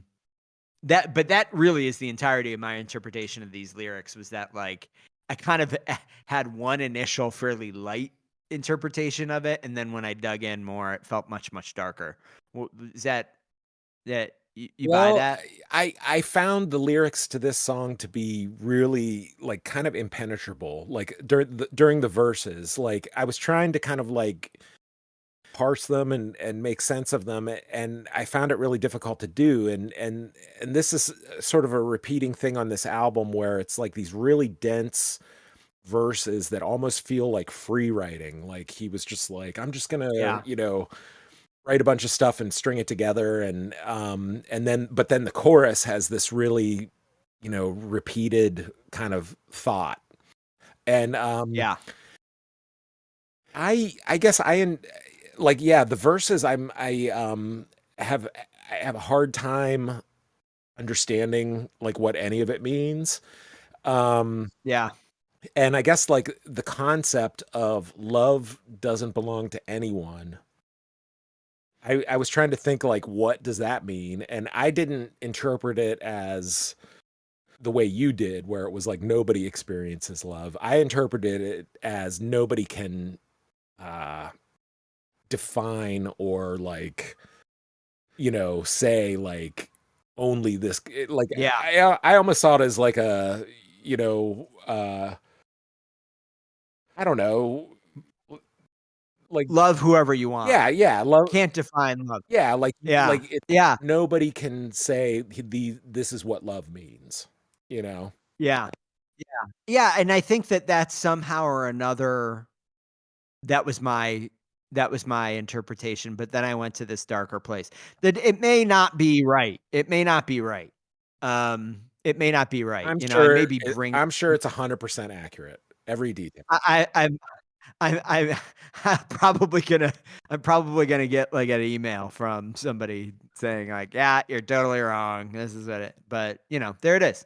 So why don't we move on to the music? So Yeah. it's interesting to me in the music that the opening verse of this song is, unless I'm missing something, is just pedal steel and bass. There's no other, and then vocals. Hmm. There's nothing else. Which I just thought was kind of an interesting and cool choice.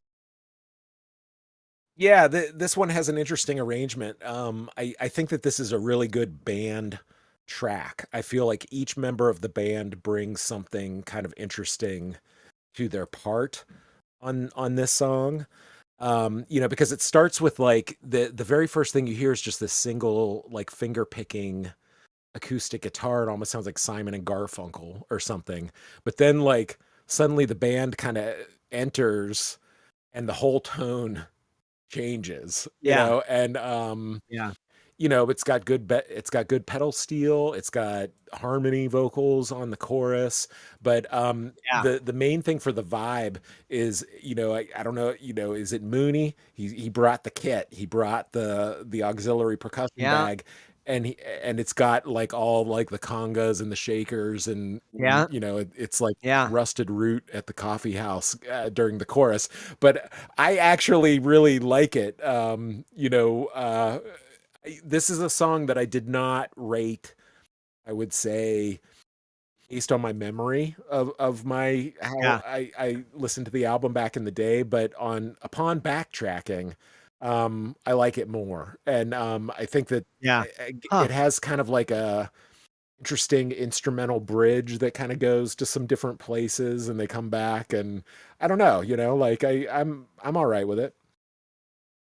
Yeah, it's so you did, this is really the song where I realized that maybe I was being unfair to Mitchell Froom. Um, then this was a Mooney thing, but it definitely, you're 100% right. During that chorus, like, you know, Tim Mooney comes marching in with Paul Simon and Lady Smith, Matt Black Mambazo, and they're doing the whole, Yeah, like they got the whole thing happening. yeah. And that is just I have a little bit of an issue. I just don't like that out when that album gets, Iron and Wine, right? There Oh was yeah. an Iron and Wine album where it was like he made his Graceland. He went from these really lovely kind of soft acoustic, really song driven performances.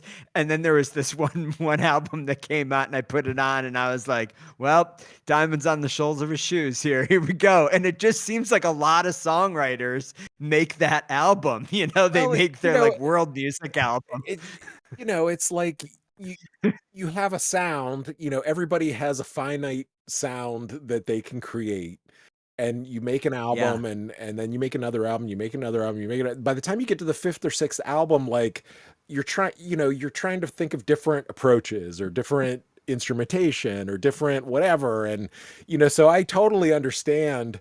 Like you wouldn't hear this kind of percussion on Restless Stranger, like Yeah. Yeah. it's like you got to get so far into your career before you're ready to make Graceland, or you know what I mean? Like, um, Yeah. so, and tried to incorporate a little bit of like something different, or, I Yeah. respect it. I think that, this is definitely this album, AMC, you can sense the, like, these are not 20 somethings making this album, like trying to look Yeah. cool. Like these guys are embracing their softer tendencies, except for Voodie. Yeah. Voodie is not. Yeah. Voodie is still bringing the Yeah. angular, off kilter guitar. But like and Chicarelli, I'm sure, some of the people that he worked with were more like, West Coast easy breezy kind of stuff. I think there's a soft Yeah. rock kind of influence on some of these sounds, and Yeah. definitely that like tip tapping on the tambourine, backing percussion, Yeah. like that. That's like a soft rock kind of Yeah. quiet grooves, man. Like yeah, but I can only think, being from Western, like Rusted Root, oh my God, like during this era, Yeah. um And that's Yeah. unfair. It's unfair Yeah. to them. It's Sure. unfair to AMC. It's unfair to everybody. But what else are podcasts for except to, Yeah. That's right. That's right. scream I your and stupid opinions into the void? I believe I believe that the just if you want to play along at home, I believe the Iron and Wine album I just indicted Yeah. as oh crap, here comes the I believe it was called Woman King, I remember the and title. Yeah. I think it was like maybe the third or fourth full length album. Mm. But anyway, I last comment that I've got on this song. I love Eitzel's delivery on this song. He really is digging more in a number of different places into that very whispery, quiet, like very intimate, Yeah, very kind of close. Like the mic is very close to the moving mic. softly. Yeah, Yeah. I really like that. I like that mode for him, and I think it works really well on this song. I agree. All right, so shall we move on to the big hit single, Yeah. Wish the World Away, JW? It is 3 minutes and 9 seconds. It is a tight 3 minutes and 9 seconds. Why don't we give it a listen? I don't need anybody's love. I couldn't afford it anyway. With my penny's worth of hope. That's not funny, but it's a joke. And I got a good one for the collection agency. It's a wish that I could wish the world away. I can wish the world away. Okay, gotta talk about so many things about this song, but one thing we have to just acknowledge up front is there are not too many rock music chorus lyrics that are as good as this one. This is just like exactly the kind of like refrain you want in like a pump your fist at a rock show and sing along. Like, wish the world, like, this is it. You know what I mean? This is perfectly it. Yeah, I mean, if I went to see AMC now and they, started playing this song, I would be screaming it at the top of my lungs during that chorus. Absolutely. Yeah, This is of a piece with like, this is like a big radio ready like rock, alternative yeah, rock single, from 1994. yeah. I mean, it really is. It really is. But like lyrically, it has some amazing lyrics in here. The section of the song that I wanted to point out, you're gonna immediately remember it, but it's such a, I guess it's it's not, I guess it's not a bridge. I guess it's just another verse, but it's maybe the third verse. And it's the one that goes, where's the message in the bottle? Where's the miracle in the pill? Where's the nurse with that needle? Where is all of my free will? Count down backwards from 10 and everything's okay. And then it goes into that chorus. Mhm. But what a great verse that is. It is just like really rich, gets right to like the sentiment that he's really kind of singing about in that chorus, but somehow it captures this like rave up quality. I don't know. I love I love the dissonance between the darkness in like that verse and how it flows into the chorus sentiment and how much of a rave up the song is. I feel like this song is more like it relates to the older I get, like it relates more today than ever. Like this is Yeah. this is sort of the sentiment of the old British A.E. Housman when the world is too much with us, it's like you're feeling Yeah. the oppressive weight of the world for whatever reason. And you know, this is just like a plea to, like, you know, wish the world away and get away from it all. And I do like that third verse because it's like, you know, talking about like popping pills or you Yeah. know, sticking a needle for something to like give you some relief from, you know, Yeah. from the world. And that's a sentiment that I think, you know, everybody feels. Yeah. Totally universal, and it's so well put. And I just, again, I just love the optimism of the music somehow. I don't know.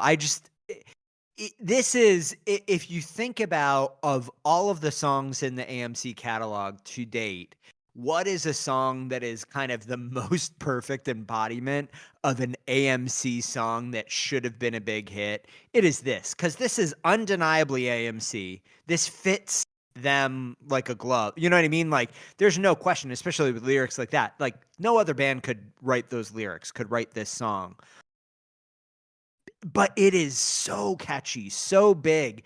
And then musically, unlike Can You Help Me, which I do think is a little bit of an oddball within the catalog, this is not. I mean, the all of the sounds of AMC are present. You know what I mean? This is a great example of, I think, who this band is when they're in that kind of rockin' mode. I think this song is a 10. Will say that this song definitely sonically is, you know, they tried to get this to sound like it fit on the current zeitgeist, the 1994 alternative rock Yeah. sound. You know, this is one that was mixed by Tom Lord Alge. And I Yeah. dug in a little bit to his production credits just because I was curious. And Yeah. he did a lot of like 80s kind of bands like OMD and Steve Winwood, Valerie. Yeah. And but the one that made me, I had to, you know, it's a callback to an earlier episode, was he produced or mixed or something the album by the band Living in a Box, the album Living in a Box, the single Living in a Box. He was that guy. And Yeah. this one, like from the very first hit of the song, it's like, Yeah. you know, like just Boom. that Yeah. it's like, I mean, I'm not saying that that's cliche, but it's like, this was like, do you remember the band Live? Yeah. Do you remember the song Yeah. All Over You, All Over Me? Yeah. Like that. I Yeah. think it's the Yeah. same kind of like boom, whack, boom, boom, you know, like it just like Yeah. it's that kick snare intro. And so this, you know, was clearly like a nod to like, okay, we're gonna try to like do the production of this song to make it like a big radio smash. But as I, you know, do anything, right? No, I'm telling you, I love that. I love that snare hit at the beginning. The drum sound is great. And when a song starts like that, and I know this is a convention that you hear kind of in rock music, right? Something like that, boom, but it just, when that happens in a song, you know you're about to take off. You know what I mean? Mhm. That's like the song is only gonna go in one direction when the drums start like that. And Mhm. it's just like, you know, you're gonna rock. And I there was probably a period of time when like I would have been like, oh no, you can't ever, you know, you don't want to do that. That's just boring. But I love that. I love that about this song. I love the drum sound. The other thing that I love on this song, I think it's Voodie. He's playing these as you go into like the chorus, the end of the verses, into the chorus. He is playing these big, extremely dirty open chords. Mhm. You know, he's like going,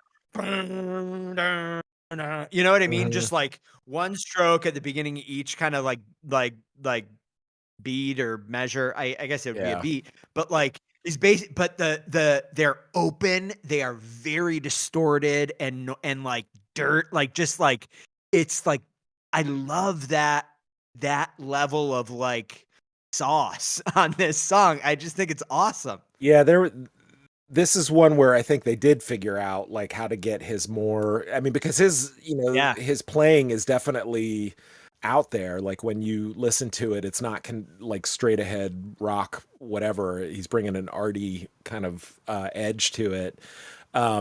But this is a song.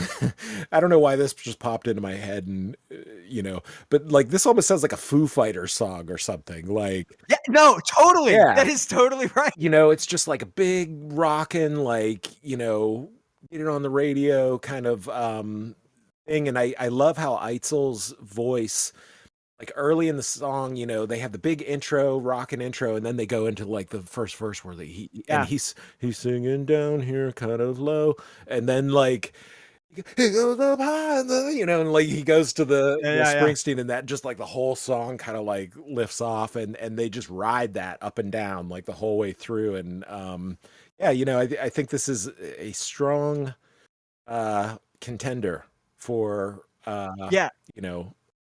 album Good single song. or whatever. The break, you mentioned Foo Fighters, but the one section of this song I love that really is quite like you can kind of imagine it being a Foo Fighters-y thing is that breakdown section, that kind of bridge section. Everything comes down and then the drums go doom, da, yeah, he's doing all the toms. Yeah. Yeah.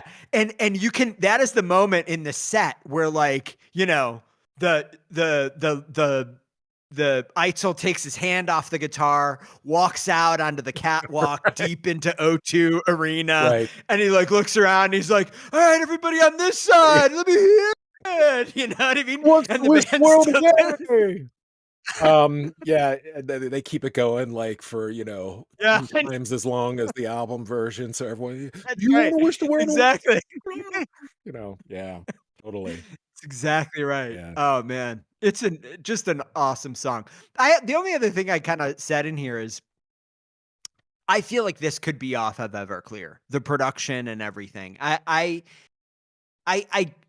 probably reference Everclear too much, but I do. There are occasionally these moments where I just think the band's sound kind of congeals, and maybe that's saying something could sound like it could be off Everclear is like a shorthand for that. But there was something about this one that I really kind of felt like, was a very logical, a logical follow up to Rise. Mhm. It really does feel like the same band did this in Rise.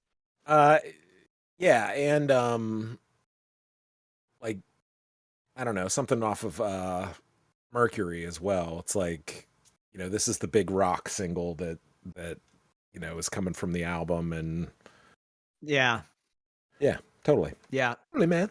All right, so should we move on to how many six packs does it take to screw in a light bulb? Yeah.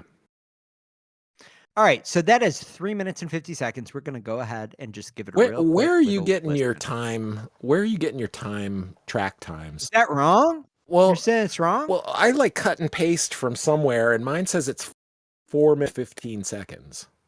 You're saying because you cut and paste, it's right. You just think right because it's in my notes. I couldn't. That is my reality. I couldn't have made the mistake. That's my reality. I couldn't have. No, so wait, I did get it wrong. Well, I don't know. I mean, I usually get these from. This is from the back of the album. 4 minutes 15 seconds. Okay, so I usually get them from Discogs. On AllMusic, it's saying 4 minutes and 16 seconds. Clearly, mine is wrong. So, sorry, everyone. 4 minutes. We will get to the bottom of it. Shade over 4 minutes. There's a shade over 4 minutes. How many six pack does it take to screw in a light bulb? Let's just go ahead and find it. I never had a lot to bring to the party,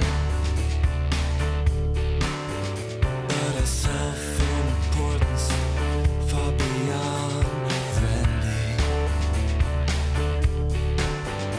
and a manic depression that just wouldn't go away. Like packing power with a bouquet of poison ivy. How many six packs does it take to screw in life?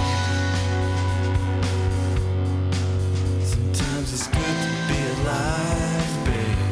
Sometimes it's alright. Okay, so the lyrics in here, we can talk about, but I do want to point something out that was a meaningful anecdote interlude in the Sean Body book that he points to as one of the things that, is an example of one of the things that was causing some tension in the band. Apparently, the line in this song that says, like, peck and paw with a bouquet of poison ivy, that was kind of like a semi-improvised replacement for a line. I don't remember the line. They have it in the book, but it was a vaguely suicidal line. And the band, I guess, stepped in and said to Mark, like, "Hey, that's too dark. Can you replace that with something?" And he did agree to make that replacement. But it's pointed to as like an example of increasing friction between he and the other members of the band about kind of creative control and blah, blah, blah. So I thought that was kind of worth noting because it does, when you go through the lyrics, that line is, number one, I think quite difficult to parse. I have no idea what's being referenced or meant there. And number two, it sticks out. So anyway, Jay William, do you have anything to say about these lyrics? Yeah, I mean, this is another one where they are very opaque, very difficult to get kind of like a solid understanding of what the scene is that he's painting here. It sounds like sort of a general song about like a lost weekend spent partying at this hotel. I did look up because he specifically says the Cable Car Hotel. And Yeah. I have been to San Francisco, but I have not lived in San Francisco, so I'm not totally sure, what that is, but it sounds like it's sort of a seedy sort of dive hotel kind of place. I don't know. Though I lived in the San Francisco area for many years, I can't say that I know the Cable Did not Hotel. personally spend time at the Cable Car Hotel. Yes or no? No. I did not. No. I'm not a big fan of these lyrics. I do like the line, "It's good to be alive, baby. Sometimes it's all right." It's the way that's expressed, I think there's some kind of real unspoken pessimism in there, but somehow it comes across as funny. Yeah. And it feels like a very kind of classic Nashville country turn of phrase. You know what I mean? Yeah, to me. this kind of comically underspoken, sort of sly sort of thing, and he references a number of things like I'm looking at the lyrics and it's like he talks about Jesus hung on a boombox while it played every song by Billie Holiday, and I know he's talked about Billie Holiday as like during a couple of interviews I've seen during this period where he talked about Billie Holiday being one of his favorite singers. The strange thing about this song too is like when it sort of kicks in, it reminds me of like another sort of West Coast San Francisco. It reminds me of like the 60s, like Haight-Ashbury, like Jefferson Airplane kind of vibe. It's like, it almost sounds like it's got a White Rabbit sort of deal. Like, and that's sort of like what I was hearing, when it kicks in, which is also like sort of a different sound for them. It's like electric piano, like it's got this slinky kind of hippie sort of vibe to it. And I didn't know if that was intentional, or if that's, Chicarelli and whatever meeting the minds, like, but it almost sounds like, San Francisco, but like 20 years prior. Yeah, that electric piano, I made note of that as well. For me, the electric piano kind of defines the sound of this song. Yeah. Right. That is like the dominant thing that you hear. Another kind of odd instrument choice for the band, you got to mention it anyways. There's a theremin solo in this song. Yeah. Yeah, the theremin kinda takes Wait, over, I think, a little bit, maybe too much, later in the song, like, I definitely, like, was like, "Hmm," like, I uh I feel like this is a thing that band they hit their similarly to the Graceland phase, they do the theremin experiment, frequently, and it's like it's not, it's usually like, oh well, there's theremin, I haven't heard too many songs with theremin on it where you're like, oh, that's just exactly the right choice for right there, Well, you know what I the mean? most, probably the most well-known theremin use in sort of pop rock sphere would be the Sure, Beach Boys, so this is like of course, another sort of sound that kind of takes the listener to California, in a way. yeah, So I don't know if that yeah. was, if they thought about that kind of thing when they were picking instruments, or if they were just like, we've already used all these different instruments. What's left? So, well, we got a theremin back here. But I will Yeah. say that you know, later in the song, I felt like I could use less theremin here. Yeah, I'm just gonna, I don't want to belabor this one too much. I think this is just kind of a throwaway on the album. I don't think this is a necessary song to include. I'm sure you'll weigh in on that when you reveal the JW I will. mix or the Um, JW track list. a couple of other songs that I wanted to say that this one sort of felt reminiscent of to me. An old one, which is the band Shocking Blue, who were the original band that did Venus. Back in the 60s, they had Oh another song yeah, called Mighty Joe. And for some reason, this song I thought like had a total Mighty Joe vibe. But then the other one is a contemporary band with AMC, Luna. Um, Luna. Okay, like Luna, I felt like in some of their like early to mid period albums, they would get into these sort of extended like mellow jams. And this one sort of settles yeah. into like a mellow jam vibe. And we'll find out if it makes the cut of J. William Hall's revised edition of San Francisco. I am on the edge of my seat, and I am certain everybody else is as well. But while we're here on the edge of the seat, I think it's time for us to move on to Cape Canaveral. It is, by my perhaps flawed reckoning, 5 minutes and 4 seconds long. Spot on. Jolly good. Um, so why don't we just give it a quick listen? I should trade my heart in for watch. 'Cause all I do is watch the numbers slip away. My lips silently repeat the countdown.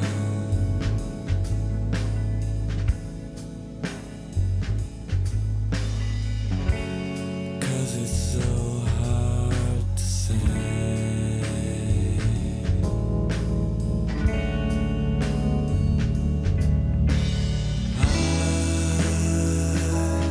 I always knew. I always knew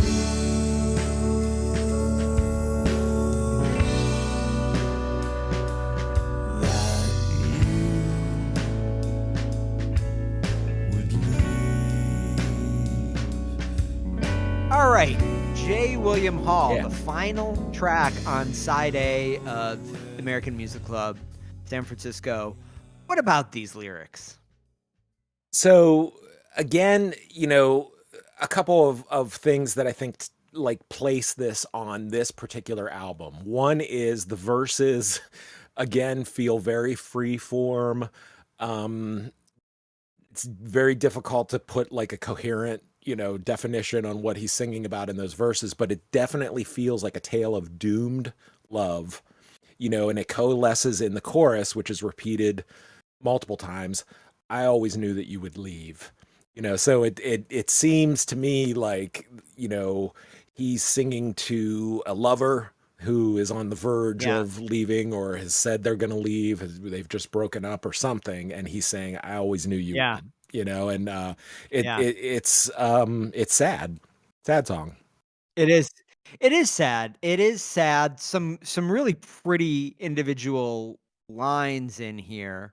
Um, the third verse for me, I guess it's second verse. Do you know where the hell we are? All the birds are far too quiet up in the trees, frightened by the sweet things we told each other, frightened by the things we made him see. I think it's quite an evocative image. But I generally agree with your sentiment. I think that's a pretty straightforward interpretation, and definitely what I left with. Now let me ask. But I'm just I was going to ask you a question. okay. I'll allow it. I'll allow what it. does the title of the song? How does that tie into the the meaning or the sentiment of the lyrics? The countdown. The countdown. The countdown. Let the snow tells me I'm better off alone. So I always thought of like Cape Canaveral as a reference to a countdown to a launch. Okay. Like yeah. the person is leaving, like they're about to leave, and okay, gotcha. Yeah. So that was my interpretation. That's it. I guess the last thing that I wanted to say on this one is I think Eitzel has really gotten down at this point these like very memorable, evocative chorus lyrics, right? Mhm. Like he really does a good job. The verses tend to be a little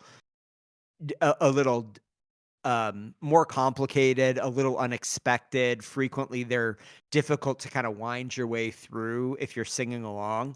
But by the time he gets to these choruses at this point in his kind of career as a songwriter, you hit on these lines that just feel incredibly familiar, easy to remember, easy to kind of sing along to, and very evocative. And I think this is another example of that. You know who I want to hear cover this song?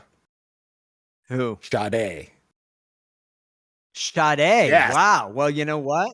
That is the vibe. Like as I was listening to it, I was like, man, like you could hear Sade singing this song. Like it is that sort of like loungy, like torch song kind of like, but like really smooth and mellow. And Caffin's got, again, I think it's electric piano sort of layers going on in the background, and it's got a Sade mood to it. I also like the name check of Don Rickles. Yeah, sure. I think that musically, I really like what they did on this song overall. I agree with you on that electric piano. It just, I think, is a great feeling. Almost sounds like a vibraphone at certain moments in the song. Yeah. Which, would definitely give it that more loungy kind of a feel. But I do think it is like a what is that classic electric piano? I can't the Rhodes think of it right now, but Rhodes piano. Yeah, it's something like that. Yeah.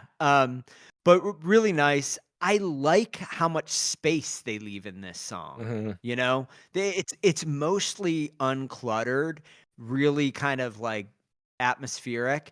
The two things that I think are kind of somewhat strange choices that I don't personally love is it's a pretty bouncy drum part.